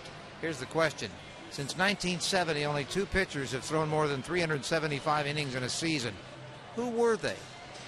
Wow. More than 375? There were 2. Yes, Old since Hoss Radbourn and Pud Galvin. They did, but not. That was 1870. No, this is since 1970. I'm going to guess Nolan Ryan. That would be wrong. And I would guess somebody like a Phil Necro, maybe. You're on the right track. Wilbur Wood. There's one of them. There's one more. He was a lefty. He did not throw the knuckleball. Jerry Kuzman. He was in the American League. Frank Tanana. He was not Frank Tanana. Mickey Lolich. You got it. The Russell bells tingled you as a successful trivia answerer. Russell Bells. Yes. Ronnie Cedeno. Lulich threw 376 in 71. Wilbur Wood with the White Sox 376.2 in 72. Yeah. Good grief. I bet that makes JD's arm tired just reading it. Knuckleballer, that's somewhat understandable, but we get excited now if a guy gives you 200 innings. He's an Iron Man. 13 strikeouts. That's a high for an Astros pitcher this year. And he's kept that run together of everybody in the 7, 8, 9 spots every at bat. They've all gone down swinging. It's just crazy. 0 for 9. 9 strikeouts for the 7, 8, 9 hitters. And all the strikeouts have been swinging. Tabata looks at strike one. He's flied to right, grounded back to the pitcher, and walked. What's the club record for strikeouts in a game? We are going to look. Well, JR had 15. I know that much. Yeah. We're going to check. Rats. Carlos Lee tossing to Wandy. That's out number 2.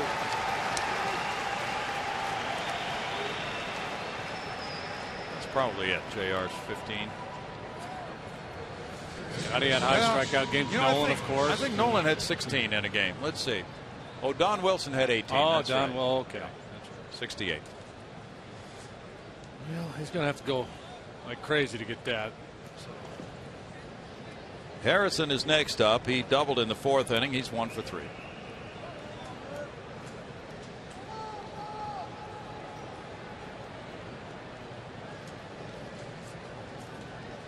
White Sox lead Minnesota 3-0. They're in the bottom of the 8th at Chicago.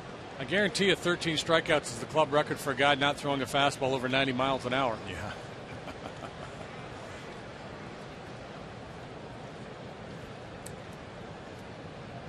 Wandy's at 110 pitches.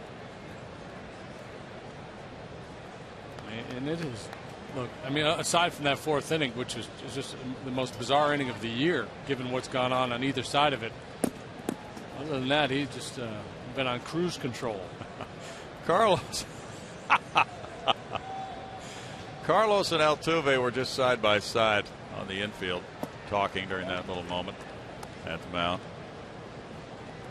That's ball 1. Quite a difference in size there on the right side of the infield as they stood next to each other.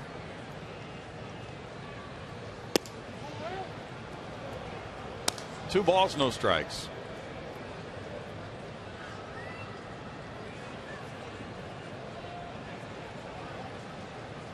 Wandy's due to lead off the bottom of the inning. There is some bullpen action. Off the end of the bat, Clint Barma's calling. It's a 1-2-3 7th. That could be it for Wandy. It's 3-2 Pirates.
big high for Wandy, 13 in his 7 innings of work, allowing 4 hits, 3 runs. All 4 of those hits were consecutive in the 4th inning, all for extra bases, double, homer, double, double. When the Pirates got their 3 runs, and they had no hits and only 3 walks in any other inning of the 7. Jason Bourgeois is pinch hitting for Wandy here in the bottom of the 7th inning, and bunting, he fouls it back. There's strike 1 to Bourgeois. Alex Presley takes over in left field for the Pirates. Wandy has now moved into 9th place on the Astros all-time strikeout list, passing Darryl Kyle. A lot of good stuff going on for Wandy, but he's on the wrong side of the decision right now. Jose Tabata's moved from left field to right field. 1 ball, 1 strike. So 7 innings, 4 hits, 3 runs for Wandy. 4 walks, 13 strikeouts, 112 pitches. And the sharp breaking ball gets a strike. It's kind of a ball hog tonight. All those strikeouts, a couple of comebackers, very few other plays were made by anybody other than Wandy out there. Jose Veras is warming up, another right-hander for the Buccos. 2-2. 72 of those 113 pitches were strikes for Wandy. Veras warming up.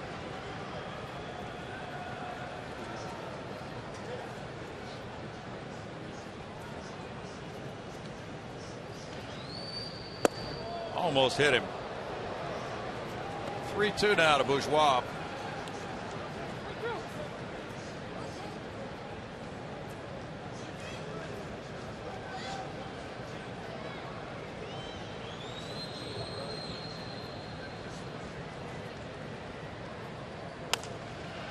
Foul back by Jason as the Astros have out hit the Pirates 7-4. There have been no errors tonight. 5 men left on for the Buccos, 6 for the Astros. Schaefer on deck. Altuve due up 3rd in the inning.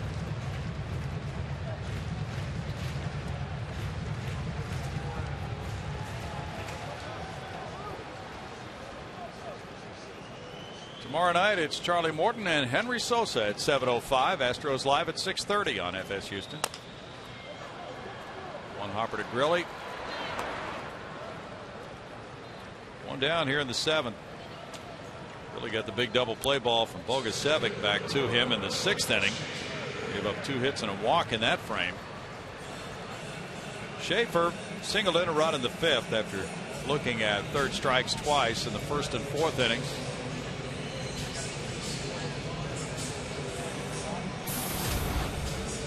Pirates bullpen has 18 wins, 25 losses, an ERA of 3.60. Joel Hanrahan, the closer, with 32 saves, is among the league leaders. Schaefer looks at ball 1. Pirates ERA in the 12 games against the Astros is 2.72 this season.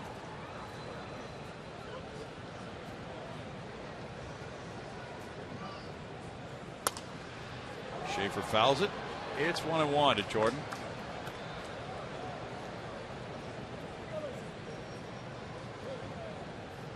Arizona got a run in the 1st and leads Colorado 1-0 after 1. It's Daniel Hudson going for the D-backs tonight. Hudson's having a very good season for them. Diamondbacks have won 11 of their last 15 from the Rockies. And Arizona's won 9 of Daniel Hudson's 13 starts at home this year. 6-game winning streak for first place Arizona. Big week in that National League West race. Diamondbacks hosting the Rockies. The Giants have the Cubs in town in San Francisco, and then they get together, the Diamondbacks and the Giants do, in San Francisco over the weekend. Giants have to feel like they have to chop a couple games off that lead this week, I would think. Yeah. Hit by the pitch. Schaefer limps away from home plate. Now he'll head for first base with 1 out. After being hit by the 1-2 breaking ball.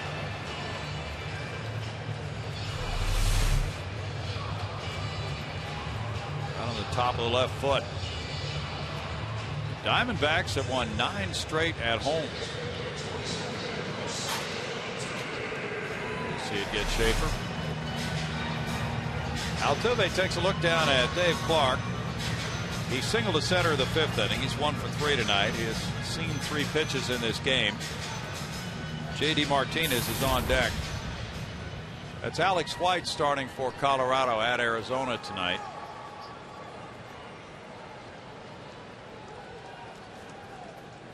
San Diego and Los Angeles warming up. Clayton Kershaw will do the pitching for the Dodgers at Dodger Stadium. There's strike one. Kershaw bidding for a Cy Young Award this year with a strong season. Matt Latos has turned things around and pitched very well recently. And he's on the mound tonight for the Padres. Kershaw 16-5 with a .251 earned run average. Last Dodger to win 17 was Chan-Ho Park, who won 18-10 in 2000. Last Dodger lefty to win 17, Fernando Valenzuela in '86, 21-11 was his record that year.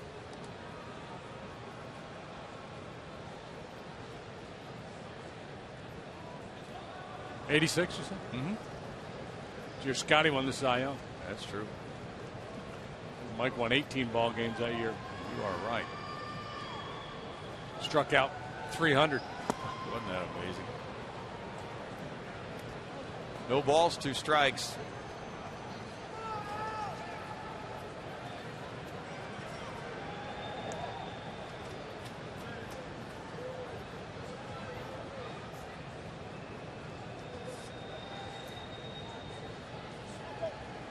Now Altuve, who has struck out 19 times as an Astro, battling down in the count against Grilli in his 2nd inning of work.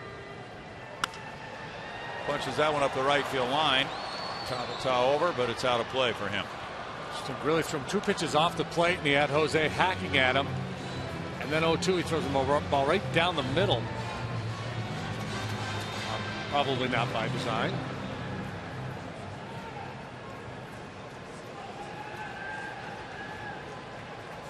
Marlins are batting in the top of the 9th in game 2 of their doubleheader, trailing the Mets 5-1.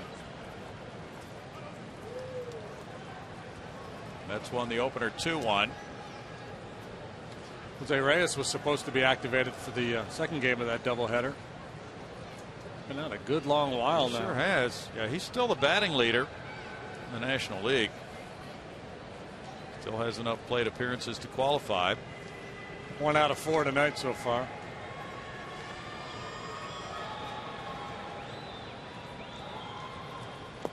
Altuve takes off the plate. 1 ball, 2 strikes. We'll check and see what his lead is in that batting race. Well, if you have him on your fantasy club, be sure to activate him because he's back now. Yeah. See, he's at 336. Ryan Braun 334. Joey Votto's 3rd at 325.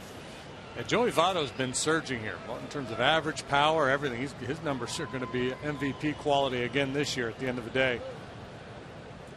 Home run leaders, co-leaders Matt Kemp and Albert Pujols have 31. Prince Fielder's the RBI leader, 102. Altuve fouls that one. Has a hard time laying off that runner. Keeps moving in on him. Ryan Braun leads in runs scored with 92.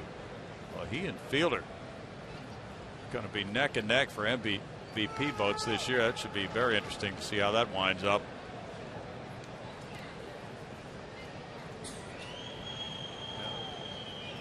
Braun, Fielder, Kemp. Again, I think Votto has to put some consideration. Sure does. You're talking OPS.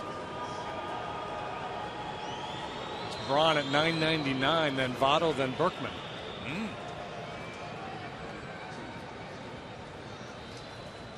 Paid attendance 19,250 tonight. Runner going, and it's foul back. Altuve, who had seen just 3 pitches coming into this at bat, is seeing a lot in this AB. It's not like he's being patient. He's swinging at most of them, fouling them off.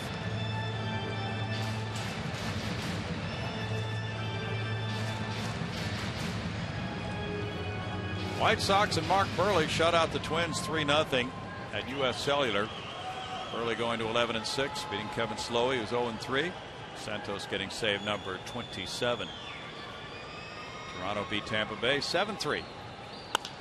Line drive over third, up the left field line.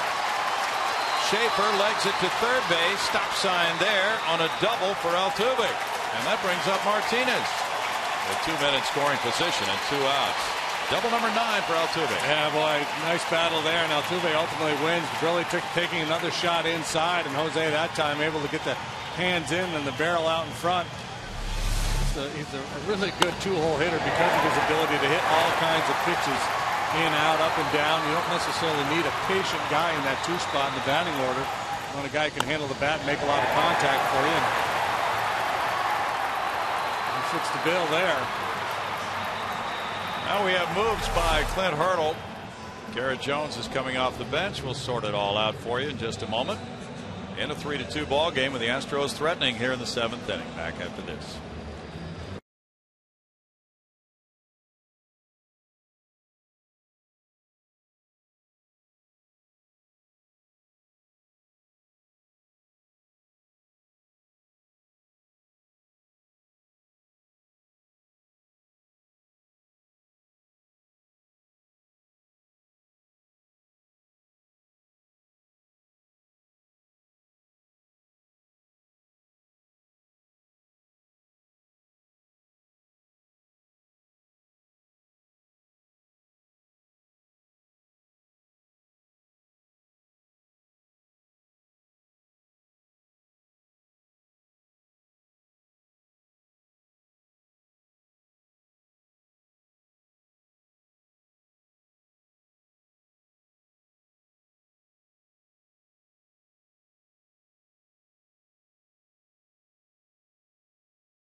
Subscribe to MLB.tv tonight to see every Astros game live or on demand on your computer and your favorite devices. Visit Astros.com to order and get more details. MLB.tv, baseball everywhere. Brownie, back to you. Thank you, Bart. 3-2 ball game. Garrett Jones comes off the bench to play first base. Brendan Wood has moved across the diamond to play third. New pitcher is Jose Veras. Infield in with 1 out. Runners at second and third. J.D. Martinez the batter. Veras is 2-4. His ERA 3.19. Carlos Lee on deck. Very interesting deployment here by Clint Hurdle. Didn't have the infield in earlier when Wandy was up there. And now with the go-ahead run in scoring position, he does pull the infield in. And that's how much he values that run at third base. He's just doing whatever he can to keep this lead in the late innings, even at the risk of a little squibber through the infield, giving the Astros a lead. Veras on Friday had a blown save and a loss on a 2-run homer by Lance Berkman of the Cardinals.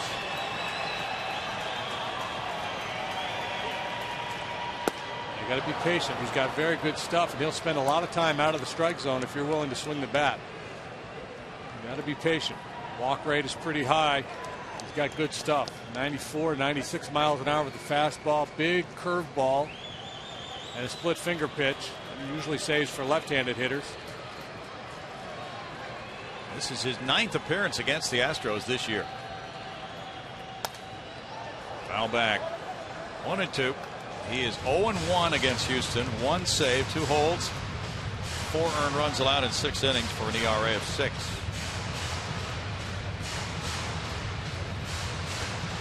Veras 29 years old, signed by Tampa Bay in '98. Then he was a Yankee. He was a Cleveland Indian, Florida Marlin. Pirates signed him as a free agent in January of this year to a AAA deal.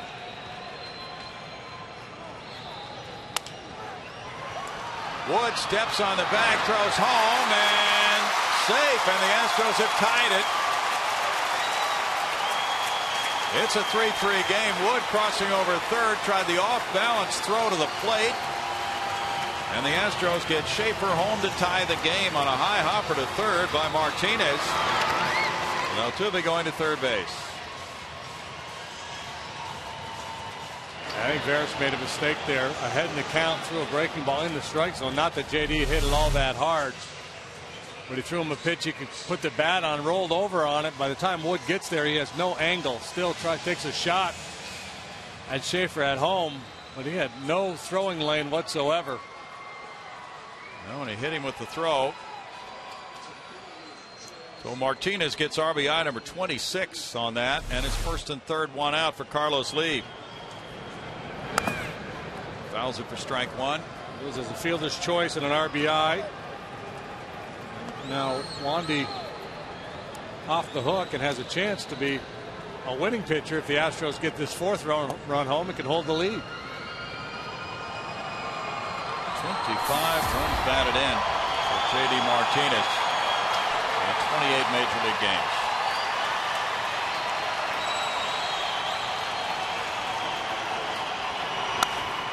High, headed for left field and deep, maybe reaching the seats.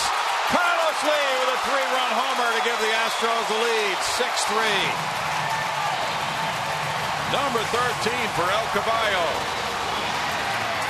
74 runs batted in, and the Astros explode with a big inning of their own here in the seventh.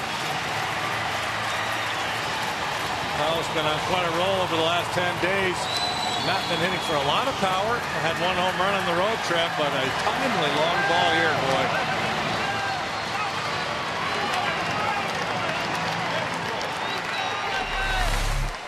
Seventh inning, always a critical inning, and this ball running down and in, and he just doesn't let it get in there.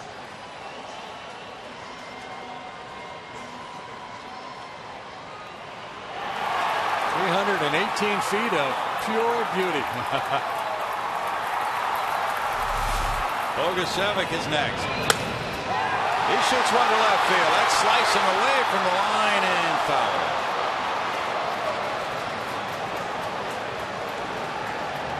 El Caballo with his 13th of the season. Gives the Astros the lead 6-3 with a big 4-run seventh and only one out of the inning.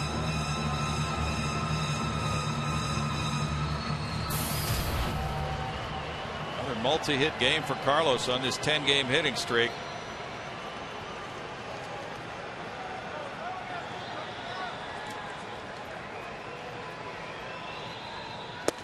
In tight, 1-1. Grilly went an inning and a third, allowing 3 hits, 2 runs, with a walk, a hit batsman, and no strikeouts. And he could be the losing pitcher in this game.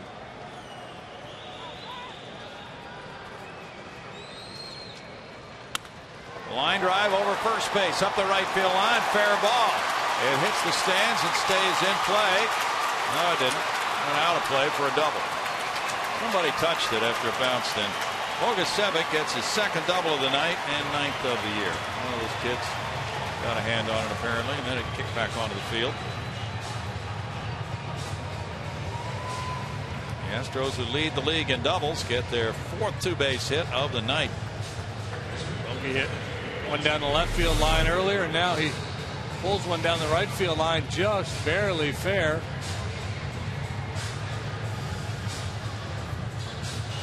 And the little guy. Yeah.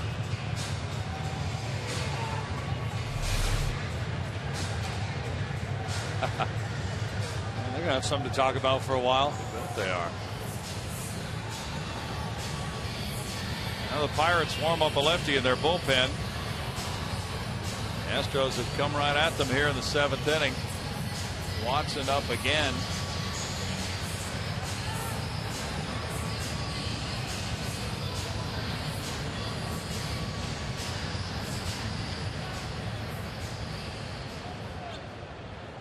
Veras with his 2nd straight rough outing, and he has Bogusevic, and Paredes is at the plate. Jimmy 0 for 2 with a walk. Varmus on deck. 10 hits for the Astros now to 4 for Pittsburgh. Wandy could be a 10-game winner.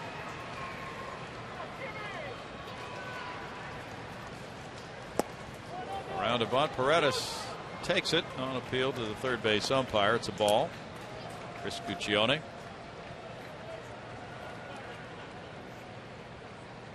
The Mets swept that doubleheader. They beat Florida in game 2 5-1. Dylan G, a 12-game winner now, beating Ricky Nolasco's 9-10. Lee with that high home run into the Landry's Crawford boxes. 3-run shot for Carlos, his 16th career long ball against the Pirates. 1-1.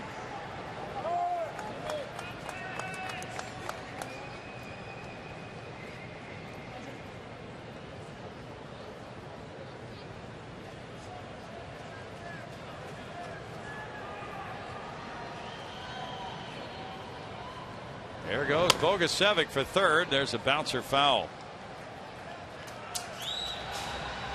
1-2. Just tell watching him take his lead that he had designs on stealing third base. Wood, the third baseman, is playing way off the line.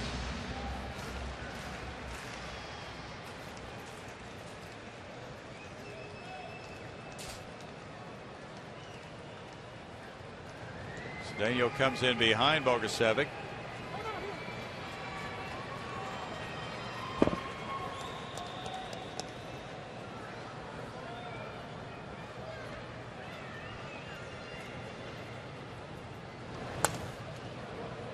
Foul back. The Angels are in Seattle tonight. It's 1-0 Mariners after 1. Angels are 3 behind the Rangers right now, 2 back in the loss column after Texas just took 2 of 3 from the Angels in that series in Texas. Angels are 8-4 against Seattle this year, and they've out-homered the Mariners in those games 12-3.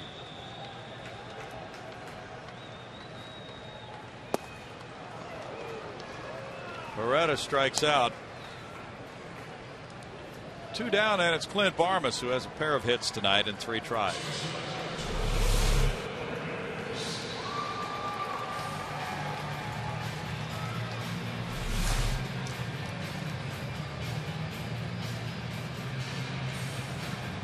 Barmas doubled to left, and he singled to center. Astros trailed 3-0 after the Pirates got 3 in the top of the 4th. They've scored the next 6 in this game. Ball to Barmas, the 8th Astro batter here in the 7th inning, with 4 runs coming home so far. Big Bang Theory certainly existing tonight, with the Pirates getting all 3 of their runs in 1 inning, and the Astros scoring 4 of their 6 in this frame. It's called a strike, and it's 1-1. Bogusevic at second and 2 outs.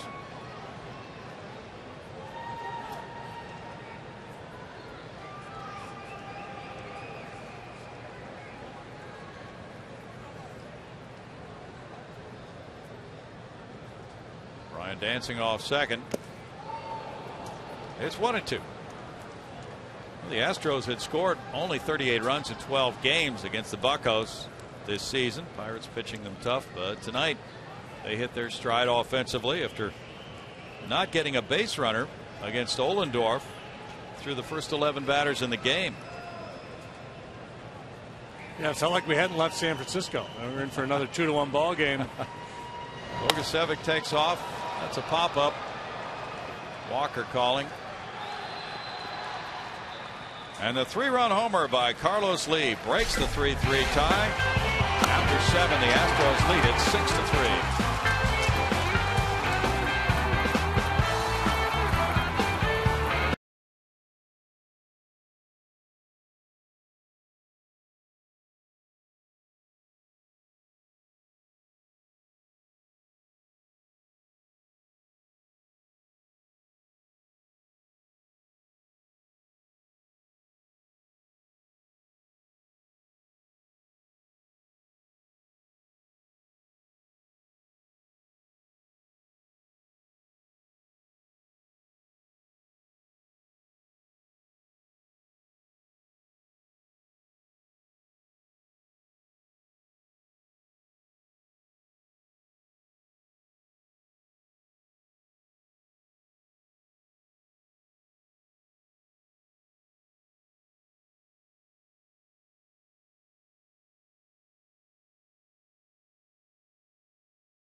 7th inning, taking the lead. Time for a look at the Farmers Insurance report card now. Outfielder Jordan Scott of the Greenville Astros is batting .343 this season. Second highest batting average in the league, and they are coming down to the final days in that batting race. So we'll keep you abreast of those developments and see if he wins a batting title. Wandy Rodriguez could be a 10-game winner. Now Jason Bourgeois goes out to play left field as J.D. Martinez checks out of the game. Martinez 1 for 4 tonight with an RBI and 2 runs scored. And the new pitcher is David Carpenter. Carpenter got his first major league save yesterday in San Francisco in a 1-run win in the 11th rather. He's 0-2 with a 2.81 ERA. Coming in here with the 3-run lead, facing McCutchen in the 8th. And there's ball 1.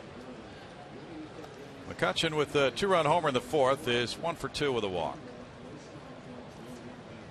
Carpenter came into that pressure-packed situation yesterday, hit the first man he faced, and then settled in and got the side out, picked up his first big league save, a big moment for him. So this is nothing here. Yeah, you're right. Well, he was asked, manager Brad Mills was asked about Carpenter getting more saves tonight in his session with the media, and he said, well, he might. But it's nice to know you have somebody else, and tonight Mark Melancon is getting a night off. Neil Walker is 1 for 3, a double in the 4th inning. Carpenter on a very good roll of scoreless performances. 8 in a row. And pitching often. There's ball 1. There was a story about Doug Brocail's routine, and Mark Melancon there, just with the sweatshirt on. He's not going to be pitching tonight, but Doug has been working with Carpenter on his warm-ups. And after he's finished warming up to come into the game, he throws 10 more pitches as they're working on some things in the bullpen.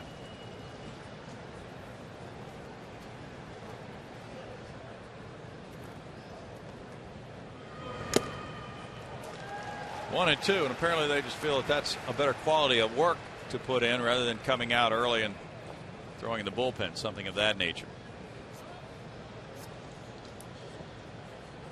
The one thing mechanically he's been working on is he has a tendency to fly open. So Doug's been trying to get him to kind of point that lead elbow towards the target, keep that front side closed a little bit longer.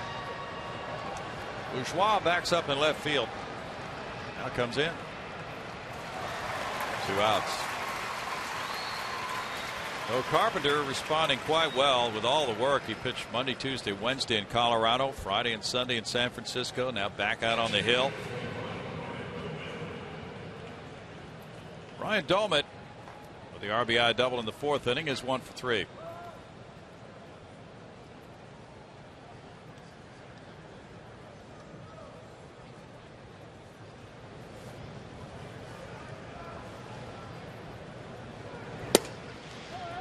Dolmet looks at ball 1.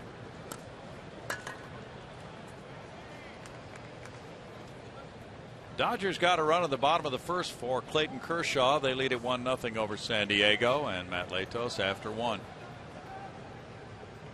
Normally I would say that's probably enough, but the Padres been scoring some runs lately. That's true. 1 ball, 1 strike. Apparently there's something going on with Andre Ethier. He evidently told the media that he had some kind of a leg injury, and the Dodgers, according to reports, were not really aware of that. Cubs and Giants are scoreless. They're in the top of the 2nd at San Francisco with Tim Lincecum on the mound against Randy Wells. San Diego Padres have scored the 2nd most runs in the National League since the All-Star break. Only the Rockies have scored more. That's crazy. 1 and 2 with Alex Presley on deck. Garrett Jones in the number 8 spot in the order. It's 2 balls, 2 strikes. The pitcher is in the number 2 spot in the lineup for Clint Hurdle right now.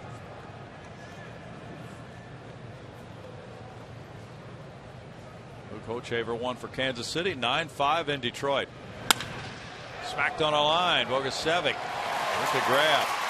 In the 8th, the Pirates go down 1-2-3. The Astros lead it going to the bottom of the 8th inning, 6-3.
College football comes to FX as Gus Johnson and Charles Davis bring you all the action beginning in Norman, Oklahoma. The #1 ranked Sooners host the upset-minded and in-state rival Tulsa Golden Hurricane.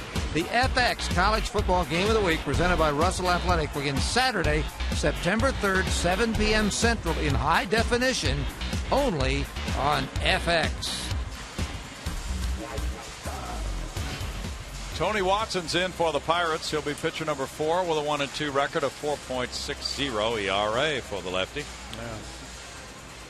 The start of this month, his ERA was 1.99. He hasn't pitched that frequently, but when he has, it has not gone well for him. He's allowed 7 runs total in his last 2 appearances, covering 2 innings. He's given up runs in 5 of his last 6 appearances out of the Pirate bullpen, including 4 home runs. Jason Bourgeois is on deck. There's Carlos Lee watching as Carlos Corporan leads it all. The Astros facing a guy who can't be going out there with a world of confidence right now. There's a foul ball for strike 1. Corporan has struck out twice on line to center field. Double barrel action in the Astros bullpen. Looks like Melanson and Fernando Rodriguez. Okay, well. I don't know, it's Abreu. Foul back, and it's 0-2. Well, Brad Mills had said he wanted to give Mark Melanson a night off, but maybe he's now changed his mind. Or, you know, Abreu has not made his major league debut yet. He might send him out there to start the 9th inning. And then if needed, Melanson could come in. Not sure. Strike 3. Maybe if the Astros score more runs, it's Abreu, but if it stays a save situation, it's Melanson. That would be my guess. Okay. Bourgeois grounded back to the pitcher in the 7th inning.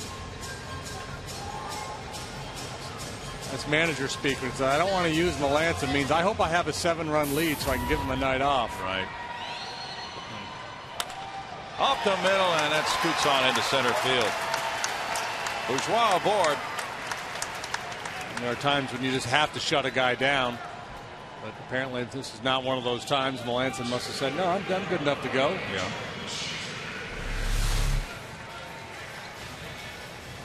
Reality is just about anybody you bring out of that bullpen should be able to hang on to a 3-run lead in the 9th inning. Bourgeois aboard.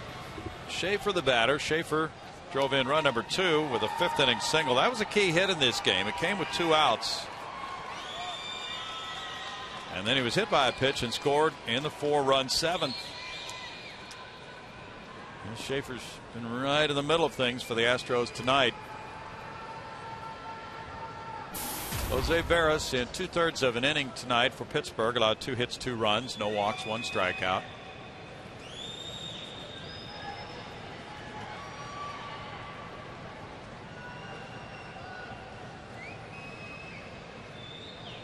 Runner takes off with a big jump. Doman's throw sails and he's safe easily. It was a wasted throw there. No way he was going to get Bourgeois. Johnny Bench wouldn't have thrown him out. Nope. 24th steal for Jason Bourgeois.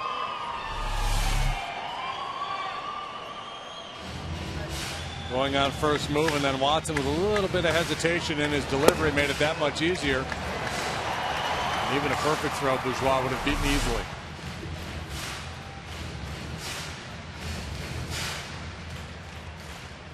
Bill Freehan wouldn't have thrown him out.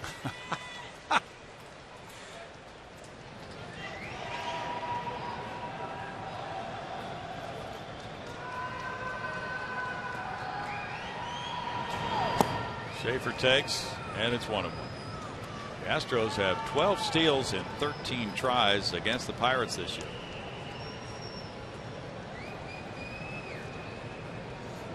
Altuve's on deck. 11 hits for Houston, 4 for Pittsburgh tonight.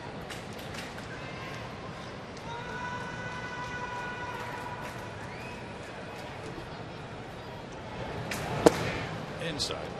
2-1. I asked Brad Mills how many more relievers he would like to see up here in September to take the load off the guys who have been in the bullpen. He said, I don't want to commit to a number right now, but Venerio del Rosario is just about ready to be back from his injury rehab assignment. Sergio Escalona also can come back off the DL. So that'll be 2 more relievers in September for sure. And then maybe more after that. Well, Jordan Lyles is the 3rd. So that's 3 more for sure. And you know, you don't want to get in a position where you have so many guys out there where you can't get work for guys who need work. Right. That might be enough.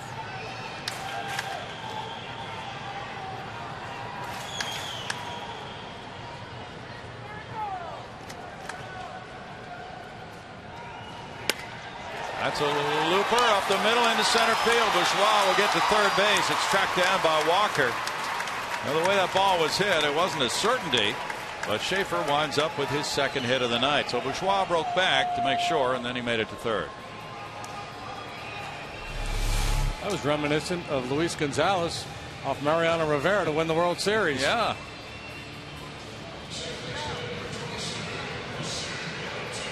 Now it's Altuve with 2 men on. And Schaefer might want to steal himself here.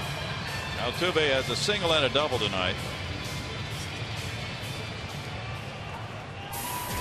Dozen hits for the Astros. Matt Downs is on deck. Pitcher spot due up next.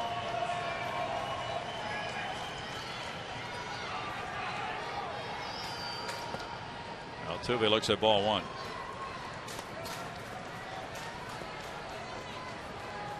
Clint Hurdle already down 3 runs. Trying to save resources for tomorrow, so he's leaving Watson into the game, even though there's a right-handed hitter up there and a pretty good one. Stay out of the double play. Likely gets you that 7th run, and bunted, and here's a run coming. It is run number 7 on the bunt by Altuve. Bourgeois scoring to make it 7-3. What was that pretty? It was. It was not a squeeze play. Bourgeois was not coming down the line with a pitch. Just a perfect little push bunt out to the right side. Bourgeois able to jog on home. And Altuve gets a knock out of it. Just beautiful little push bunt. And maybe now we will see Abreu make his major league debut. It looks like Mark Melancon's putting the jacket on. RBI single for Altuve, his 3rd hit of the game. RBI number 9 for him. Runners at first and second now for the pinch hitter Downs. Downs had the game-winning hit yesterday in the 11th at San Francisco. Runners both going, and there's a strike, and they both steal it without a play.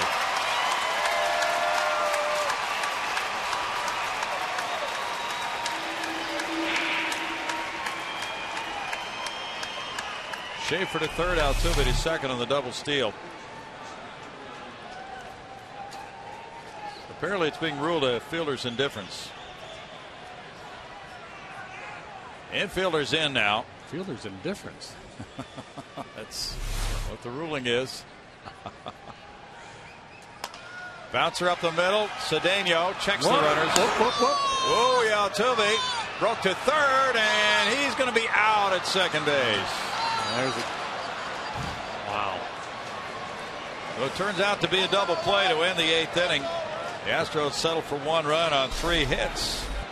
And it is 7-3 Houston heading to the 9th. Good thing it was 1 out because it would have been a triple play. There's 1. There's 2, and they would have had a play at home.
Game, Houston leading, and it's the 26-year-old right-hander from San Francisco de Macorís in the Dominican Republic coming in. At Oklahoma City, he was 1-0 with a 1.86 ERA after the trade that brought him from the Atlanta Braves in the Michael Bourne deal. Wiry right-hander with a splendid right arm attached to that shoulder there. He's been clocked at 100 miles an hour down in the minor leagues. We'll see what he has here tonight. He should be plenty strong. He has not pitched in 9 days. And that would be some concern, I would think, because he has struggled with command in the past. But he's got a little cushion to work with. Well, Brad Mills was asked about Abreu before the game tonight. He said, yes, I'm anxious to get him in. In fact, Doug Brocail was telling somebody that in the outfield the other day during batting practice, Carlos Lee introduced Brad Mills to Juan Abreu. Said, he's on the club, you know, Brad. So he knows he's on the club and he's making his debut. Yeah. And here's Alex Presley. Those jokes always fly around when a guy's not getting used. When it's a bench player, relief pitcher. Hey, are you being redshirted? Strike 1 to Presley. He's batting for the first time. First major league pitch, a strike for Abreu. 303 for Alex with a homer. And he's had 99 at bats. Fouls that one back. No balls, 2 strikes. Presley has made a very good impression on the Pirates this season. And apparently he is definitely in the mix for a lot of outfield play next year from what we're hearing.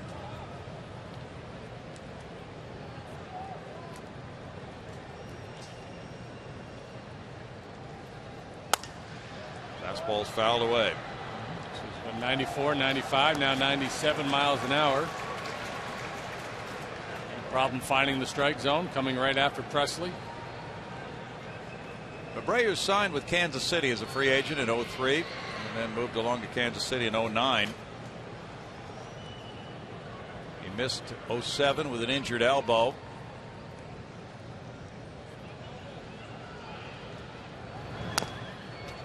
Goes with the breaking ball, gets a foul. No balls, 2 strikes. Huge strikeout numbers this year. 77 punch-outs in 57 and 2/3 minor league innings between Gwinnett and Okie City.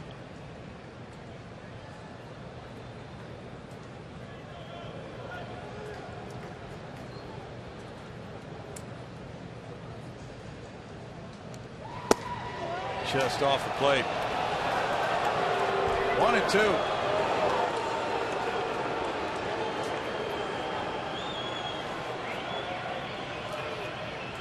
For his career as a minor leaguer, 10.8 strikeouts per 9 innings pitched. That's a real good number. The problem is the walks. He's averaging about 5.5 walks per 9 innings. The foul ball. The kind of arm you identify in a trade is just get your scouts out and you look at profiles on players. And, well, look at this kid. We got to. Astros don't have a whole lot of guys in their system with this kind of an arm. So even though he's had control problems in the past, you pick him up and you hope he figures things out while he's wearing your uniform.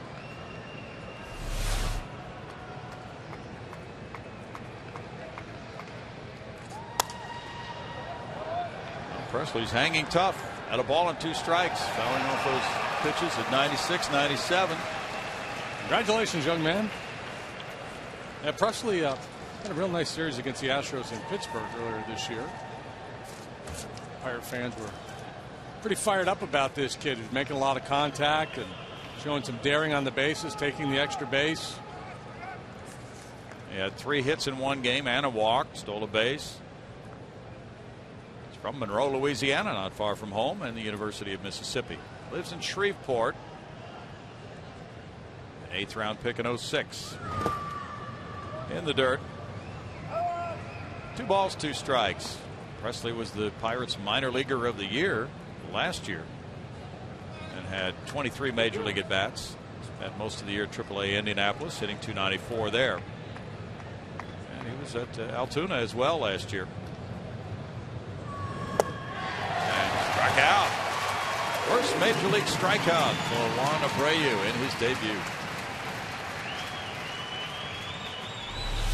Continuing with the theme started by Wanda, he went back-to-back changeups. The previous one he overthrew and bounced. This one he releases nicely, just floats over that outside corner. We go to Kevin. Yes, we do. Hey, stick around. Coming up after the game, it's Astros Live. We'll talk much more about this one here from Brad Mills. And, well, Art's excellent adventures in Italy. We'll continue that as well. It's all coming up after the game on Astros Live. Brownie? Thank you. Brandon Wood takes their strike one. We'll hear about Art's visit to the Leaning Tower of Pisa.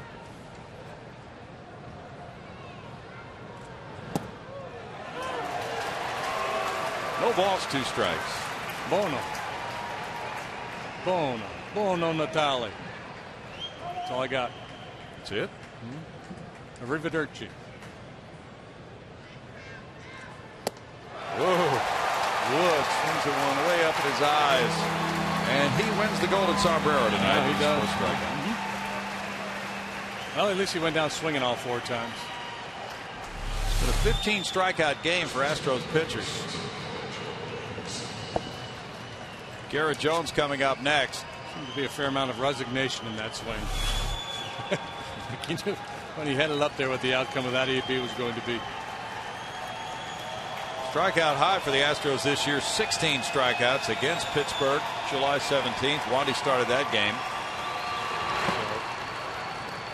Again, there's not been any contact made from the bottom 3 in the order, no matter what person it is. So this is a big at bat here for Garrett Jones. I think if he realized that, he would strike out because it might be some kind of a record. Jason Stark or Timmy Kirchin or somebody jumping all over this one. Oh, yeah. 2-0.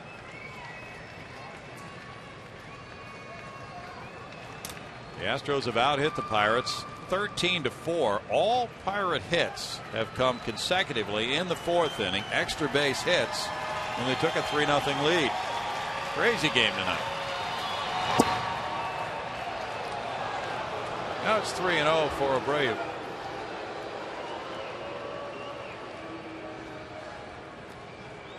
$15 strikeouts, each and every one of them swinging. It's kind of night gets a hitting coach in trouble. Come on, fellas, make an adjustment, would you please? 3-1. Please choke up and hit a ground ball to short for me.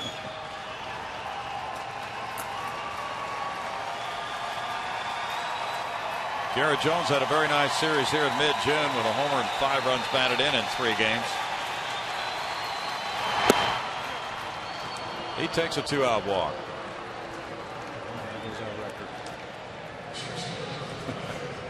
Ronnie Cedeno struck out in the 7th inning. 10 punch-outs from those last 3 spots in the order.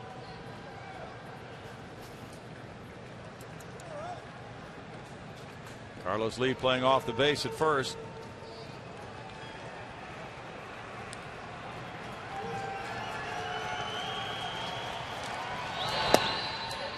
Daniel looks at ball 1. Doug Brocale will be able to work with him on keeping that front side closed too. That was a good example of what we're talking about. We mentioned with Carpenter out there, but Carpenter wasn't doing it. Flying open, that front shoulder will leak towards first base too early. Ultimately, when you pitch, you have to rotate those shoulders, but you want to do it later rather than sooner. Just looking at your statement about the 7, 8, 9 hitters, you carry it on up to the number 6 hitter, and no Pirate has put the ball in play in the 6, 7, 8, 9 spot tonight.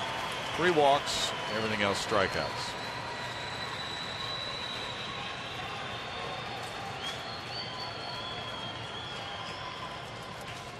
D-backs 1, Rockies nothing. Bottom of the 4th in Arizona. Ryan Roberts hit his 17th homer off Alex White in the 1st inning. There you go. It's 1-1.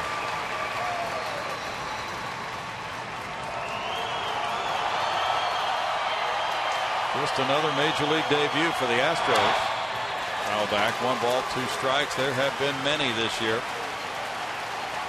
The Astros have 10 rookies on their active 25-man roster. That's tops in the league.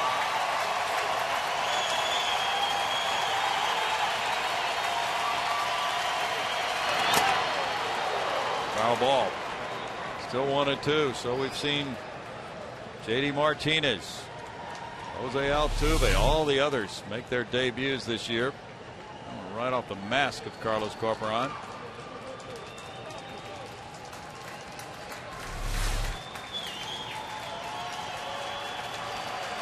Jordan Lyles, now Juan Abreu, his name has been added to that list tonight.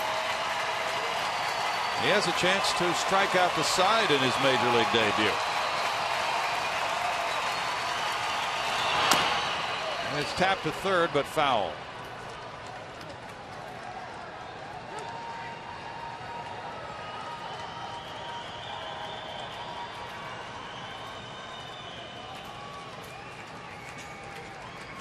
Nothing after 3 in San Francisco. That's a shocker.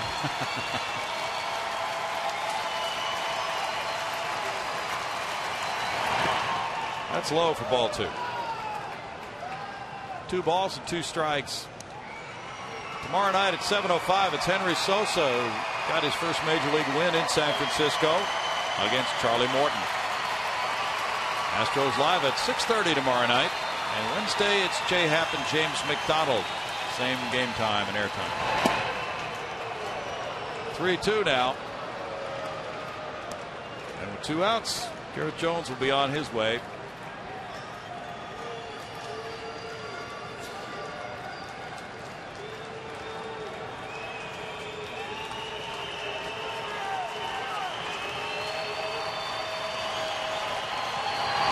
Running, and there's a fly ball to center field. Schaefer backing on it, still going back, still back, and that one bounces off the top of the wall on 1 hop. Scoring Jones, Cedeno into third with an RBI triple. 7-4 ball game as Cedeno hits one a long way to center, scoring Jones. Now Brad Mills is on his way with Melanson warming up.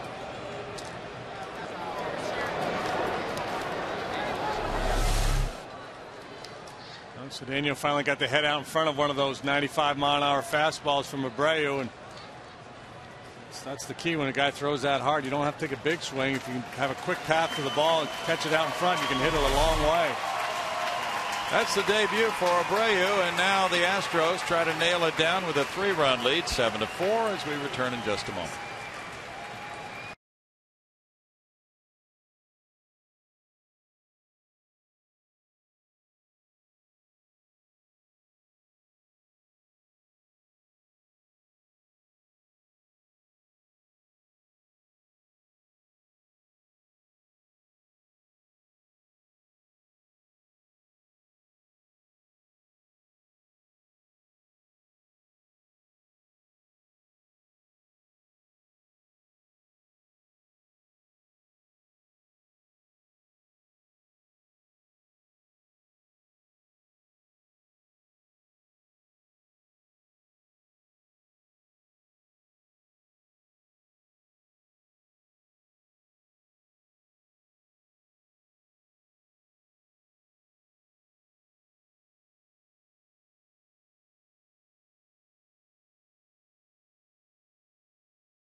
They had a 2-out walk to Jones and then an RBI triple to Cedeno. So Mark Melancon, with 14 saves and 19 opportunities, comes in with a 3-run lead, and it does become a save situation for him because the potential tying run is in the on-deck circle, and Jose Tabata will be the batter. He is 0 for 3 with a walk.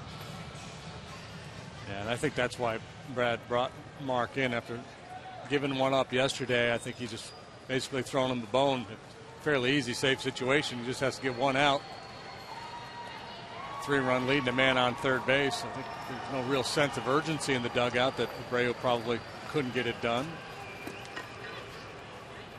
Once it became a save situation, I'm going to give Melancon a chance to close it out. 61st appearance for Mark, breaking a club tie with Wilton Lopez for the lead. And appearances, there's strike one. Melancon yesterday gave up 3 hits and a run in 1 inning. And he got a blown save, but a win. Allowed a run in the 10th, and the Astros won it in the 11th.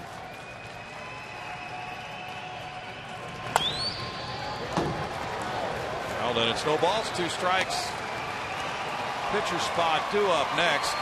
Xavier Paul's in the on-deck circle, a left-handed pinch hitter. Fans have seen the Astros come from a 3-0 deficit, which would tie their largest deficit made up in a win this year. Upstairs. 1-2.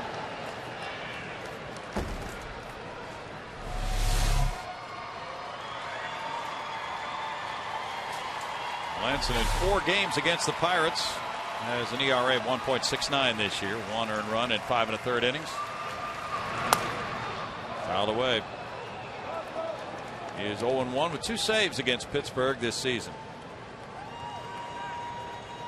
First game of the homestand. The Astros had a winning homestand last time at home, their first of the year.